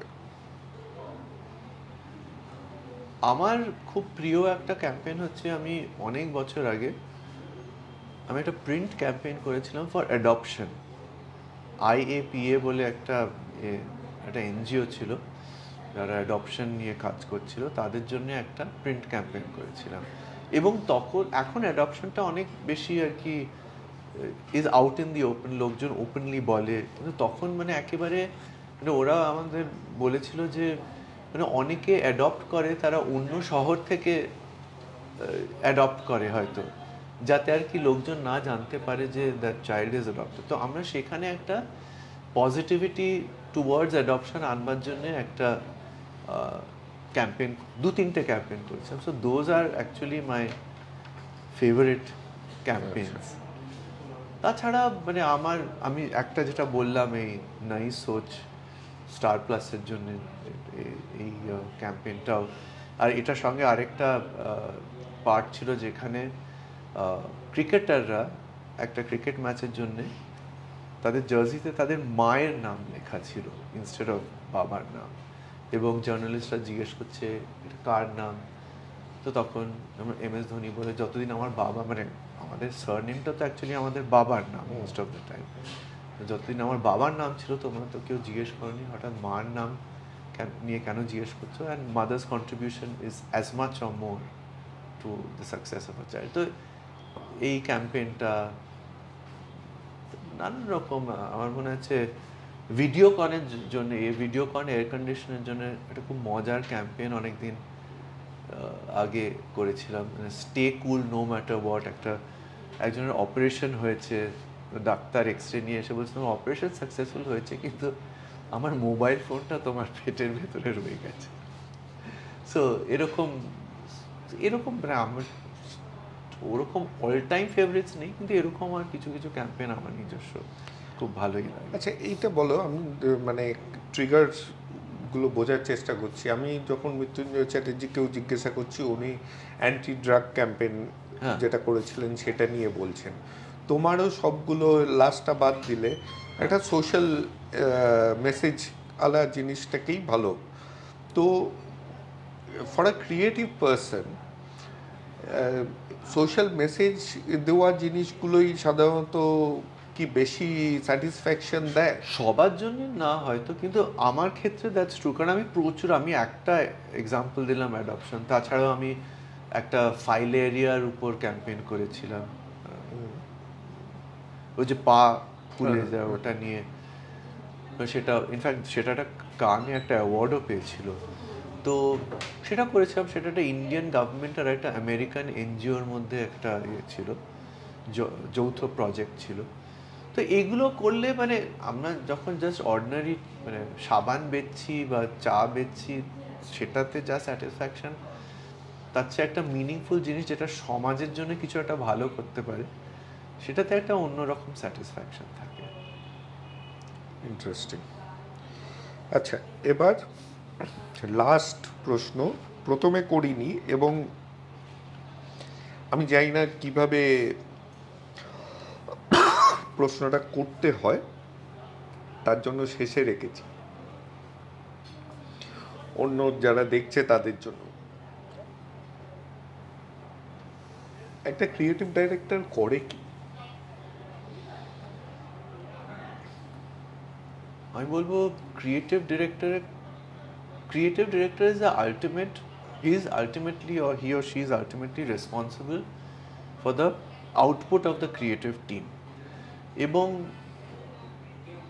তার মানে হতে পারে মাঝে মাঝে সে নিজেই পুরো জিনিসটা কনসিভ করছে, লিখছে, আঁকছে, বা সে একটা ডিরেকশন দিয়ে দিল তার টিমকে এবং টিমের থেকে 4-5টা আইডিয়া বেরোলো। আমার কাজ হচ্ছে তার মধ্যে কোন আইডিয়াটার পোটেনশিয়াল আছে সেটা বাছা এবং সেটাকে কিভাবে ইমপ্রুভ করা যায় এবং সেটাকে কিভাবে মানে ওই লেভেলে আনা যায় যেটা একটা that can be presented to the world, সেইটা হচ্ছে আমার কাজ। তো কাজটা যদি খারাপও বেরোয় সেটা আমার কোনো জুনিয়রের হলে সেটাও আমার যেমন দায়িত্ব। কাজটা যদি খুব ভালো হয় সেটার মধ্যে আমার ডিরেক্ট কন্ট্রিবিউশনও মানে এক এক সময় অনেকটা হতে পারে, মানে মেন ওভারঅল আইডিয়াটা হয়তো আমার কাছ থেকে আমার টিমের কাছে গেছে এবং তারা সেটার উপর কাজ করেছে, বা এটাও হতে পারে যে আমার টিমের মধ্যে একজন একটা মানে তার আইডিয়াটা মনে হয়েছে, তারপরে আমার সেটা ভালো লেগেছে এবং আমি বলছি let's develop. So it's a team effort, কিন্তু I am the ultimate gatekeeper বলবো। কিন্তু তারপর ধরো অ্যাড ফিল্ম নিয়েই যদি আসি, হ্যাঁ, তাহলে অ্যাড ফিল্ম শ্যুট করছে অন্য director, who is the ad film director. তো তাকে ক্রিয়েটিভ ডিরেক্টর ব্রিফ করে দিচ্ছে যে আমার এই জিনিসটা চাই। হ্যাঁ, এইদিকে কপি লিখছে অন্য লোক, স্ক্রিপ্ট লিখছে অন্য লোক, আইডিয়াটাও আনছে অন্য লোক। তো এইটা একটা ফুল টিম এফর্ট, রাইট। কিন্তু যেই জিনিসটা আমার চিরকাল এবং আমি দেখেছি people have gone through mental trauma and depression and এরকম অনেক কিছু, যখন একটা out of the way campaign সফল হয়ে যায় বিকজ অফ কন্ট্রাক্টস অর অন্য যে কোনো কারণে, ম্যাক্সিমাম এজেন্সির নামটা আসে, কিংবা সেটা যদি নাও আসে অন্য কেউ একজন ক্রেডিটটা নিয়ে বেরিয়ে যায় যে এই ক্যাম্পেইনটা আমার ক্যাম্পেইন, ব্র্যান্ডের লোকই হয়তো, যে আসল কাস্টমারের লোক। তো সেই যে ধাক্কাটা, কারণ রোজ রোজ তো অত সফল ক্যাম্পেইন হয় না, তো এই জিনিসটা মনে হয় না এটা একটু চেঞ্জ হওয়া উচিত। কারণ আমি এটা কোনোদিন এক্সপিরিয়েন্স করিনি, কারণ ওগিলভিতে সবসময় যারা যারা কাজ করেছে সবারই নাম থাকে না, ওগিলভি একটা অন্য লেভেলের, আর এখন সেটাই একটা প্রথা হয়ে গেছে। মানে প্রোডাকশন হাউস থেকেও যখন সবাই এখন সোশ্যাল মিডিয়াতে দিচ্ছে, তখন পুরো প্রোডাকশন হাউসের টিমটা থাকে, তারপরে ক্লায়েন্টও থাকে, এজেন্সিরও মানে কপিরাইটার কে, আর্ট ডিরেক্টর কে, ক্রিয়েটিভ ডিরেক্টর কে, সিনিয়র ক্রিয়েটিভ ডিরেক্টর কে, সবার নাম, মানে একটা লম্বা লিস্ট থাকে। এটা যদি ব্র্যান্ড অ্যালাউ করে তখন আমার এক্সপিরিয়েন্সে মানে কোনোদিন এরকম হয়নি যে ব্র্যান্ড বলেছে যে, মানে আমরা কোনোদিন ব্র্যান্ডকে জিজ্ঞেসও করিনি আর কি, মানে আমাদের এই হচ্ছে যে আওয়ার ওয়ার্ক। সো আমরা সেটা এরপরে একটা এক্সাম্পল নেবো, তুমি তাকে চেনো, ওকে, ইনফ্যাক্ট তুমি তার সাথে কাজও করতে, এবং মানে জিনিসটা আমি তো একদিক দিয়ে শোনা, তার সততাটাও তোমার থেকে জেনে নেবো। হ্যাঁ, তো আমার না লাস্ট কোয়েশ্চেন বলার পরে আরেকটা প্রশ্ন করার খুব ইচ্ছা করে। মাল্টিপল ক্যাম্পেইন, আবার ক্রিয়েটিভ ডিরেক্টরেই থাকছি, যখন তোমার আন্ডারে চলছে, একটা মিটিং থেকে আরেকটা মিটিং, একটা সাবান থেকে একটা তেল, কিংবা একটা সোশ্যাল কজ, তুমি হপ করে বেড়াচ্ছ, সুইচ অন সুইচ অফ করতে কিভাবে? আমার কাছে অ্যাডভার্টাইজিং এর অ্যাপিলটাই এটা যে মানে আমরা রোজ বা একটা দিনের মধ্যে এত রকম আলাদা আলাদা টাইপ অফ প্রজেক্ট বা প্রোডাক্টের উপর কাজ করছি, সেটাই খুব স্টিমুলেটিং লাগে আমার সেটাই ভালো লাগে। এবং I guess it becomes a habit by training is যে সুইচ অন সুইচ অফ, একটা বড় প্রেজেন্টেশন করেই তারপরে অফিসে ফিরে আরেকটা জিনিসের উপর ভাবা বা কাজ, মানে এটাই আমাদের চাকরি আর কি। So as creative director, last question. একটা টার্ম আছে কনফেশনস অফ ফেলিয়ার্স, তো সেইটা তোমার দিকে যদি একদম ওপেন ছুড়ে দিই। হ্যাঁ, মানে কোথায় ফেলিয়ার হয়েছে কাজে, হয়েছে অনেক সময়, আমরা সেগুলো নিয়ে খুব একটা মানে সেগুলো ভুলে যাওয়ার চেষ্টা করি। তো আমার এই মুহূর্তে মনে পড়লো একবার একটা সিমেন্টের অ্যাড করার ছিল আমাদের, এবং আমার এখনো মনে আছে দিনটা আমাদের MS ধোনির সঙ্গে শ্যুট ছিল, এবং তুমি তো জানো ক্রিকেটার হোক বা ফিল্ম স্টার, ওদের ডেট মানে সেই ডেট, সেটার অদল বদল কখনো হয় না। তো বোধ জুনের 4-5 তারিখ ফিক্স ছিল, এটা আউটডোর সেট, আর বর্ষা আসার কথা আরও তার 10 দিন পরে। হঠাৎ মানে শ্যুটের আগের রাত্রে একটা প্রচণ্ড ঝড় বৃষ্টি হয়ে সেটটাই আর কি কোল্যাপস করে গেল। আমাকে ডিরেক্টর ফোন করছে সকালে, what do I do? You have to do something. আর যদিও রেইন ক্লজ বলে একটা জিনিস থাকে, কিন্তু কি করবে সেখানে, যেখানে মানে এত টাকা খরচ হয়ে গেছে। তো ডিরেক্টর বললো ঠিক আছে, আমরা একটা গ্রিন স্ক্রিন শ্যুট করব, এবং পুরো ব্যাকগ্রাউন্ডে যা থাকার কথা সেটা আমি সিঙ্গাপুরে একটা, এটা বেশ কয়েক বছর আগে, এবং তখন ওই সিজির কোয়ালিটিটা খুব একটা আমাদের দেশে একেবারেই ভালো ছিল না। তো বললো আমি সিঙ্গাপুর থেকে করিয়ে আনবো, তো জিনিসটা ভালো লাগবে। তো একটা তো হলো যে সিজিতে করা মানে সেটা অনেক বেশি সময় লাগে। তো তো সিজি করে যে প্রথম কয়েক সপ্তাহ পরে যেটা এলো, সেটা পাতে দেওয়া যায় না। সিজি মানে কম্পিউটার গ্রাফিক্স, হ্যাঁ। তো তখন আমরা আমি ডিরেক্টরকে ব্রিফ করছি, বা আমি ডিরেক্টরের সঙ্গে ওই যে কম্পিউটার গ্রাফিক্স কোম্পানি সিঙ্গাপুরে তাদের সঙ্গে কথা বলছি, মানে বেসিক্যালি বোঝানোর চেষ্টা করছি মানে এটা একটা রিয়েল দেখবার কথা, it is not at all looking real. তো এরকম করে আর কি প্রায় 2 মাস কেটে গেল। তারপরেও যেটা এসেছিল সেটা আমার ভালো লাগেনি, কিন্তু আমি বলবো আমাদের ক্লায়েন্ট খুবই ভালো ছিল। তো আমাদের উপর খুব রেগে গিয়েছিলেন, কারণ আমরা খুব লেট প্রোডাক্ট ডেলিভার করলাম একটা, কিন্তু he was okay with the quality of it, and he understood যে আমাদের বৃষ্টি হয়েছে বলে। তো বাট হ্যাঁ, এটা নিয়ে একটা বিরাট এজেন্সিতে আমার বসেরা জিজ্ঞেস করছে ব্যাপারটা কি, এরকম হলো কি করে, কিন্তু এরকম হয়। এটা একটা এক্সিকিউশনের ফেলিয়ার। হ্যাঁ, এক্সিকিউশন। কিন্তু একটা ক্যাম্পেইন ধরো তোমার দারুণ মনে হয়েছিল চলবে, হ্যাঁ, যেটা বম্ব করবে। হ্যাঁ, সেরকম হয়েই থাকে। মানে আমি ইউনিলিভারের উপর প্রচুর কাজ করেছি, বিভিন্ন ব্র্যান্ড, যেমন ওয়েস্ট বেঙ্গলে সানলাইট ডিটারজেন্টটা খুব চলে। তো সানলাইটের এরকম হতো, আমরা যখনই অ্যাড ক্যাম্প, প্রথমে তো ফার্স্ট লেভেল হচ্ছে আমরা স্ক্রিপ্ট প্রেজেন্ট করতে থাকি যতক্ষণ না ক্লায়েন্টের পছন্দ হয়। তারপরে ক্লায়েন্টের খুব পছন্দ হয়ে গেছে, সে বলছে এটা তো দারুণ চলবে। তারপরে ওই ওদের প্রিভিউ বলে একটা ব্যাপার আছে, সেটা টেস্টিং। তো প্রিভিউতে ফিরে এলো যে মানে একেবারে নো গো বলে, যেটাকে সব রেড। তো বল ঠিক আছে, আরে তো এরকম বারবার হচ্ছিল। তো ফাইনালি এমন একটা সময় এলো যে তাহলে it's time to release the campaign. কিন্তু আমাদের কোনো, আর আমরাও ভাবছি স্ক্রিপ্টগুলো দারুণ, আর ফ্র্যাঙ্কলি আমার সবসময় মনে হতো যে এই রিসার্চ টেকনিকগুলোই ভুল, মানে ওরা যে রেজাল্টটা দিচ্ছে সেটা সবসময় যে রিলাই করা যায় তা। এনিওয়ে, তো এরকম করে আমাদের ফাইনাল রাউন্ডে আমাদের ক্লায়েন্ট বললো যে আমি এবার যেটা অ্যাপ্রুভ করবো সেটা রিসার্চ যা বলুক, we will make the film.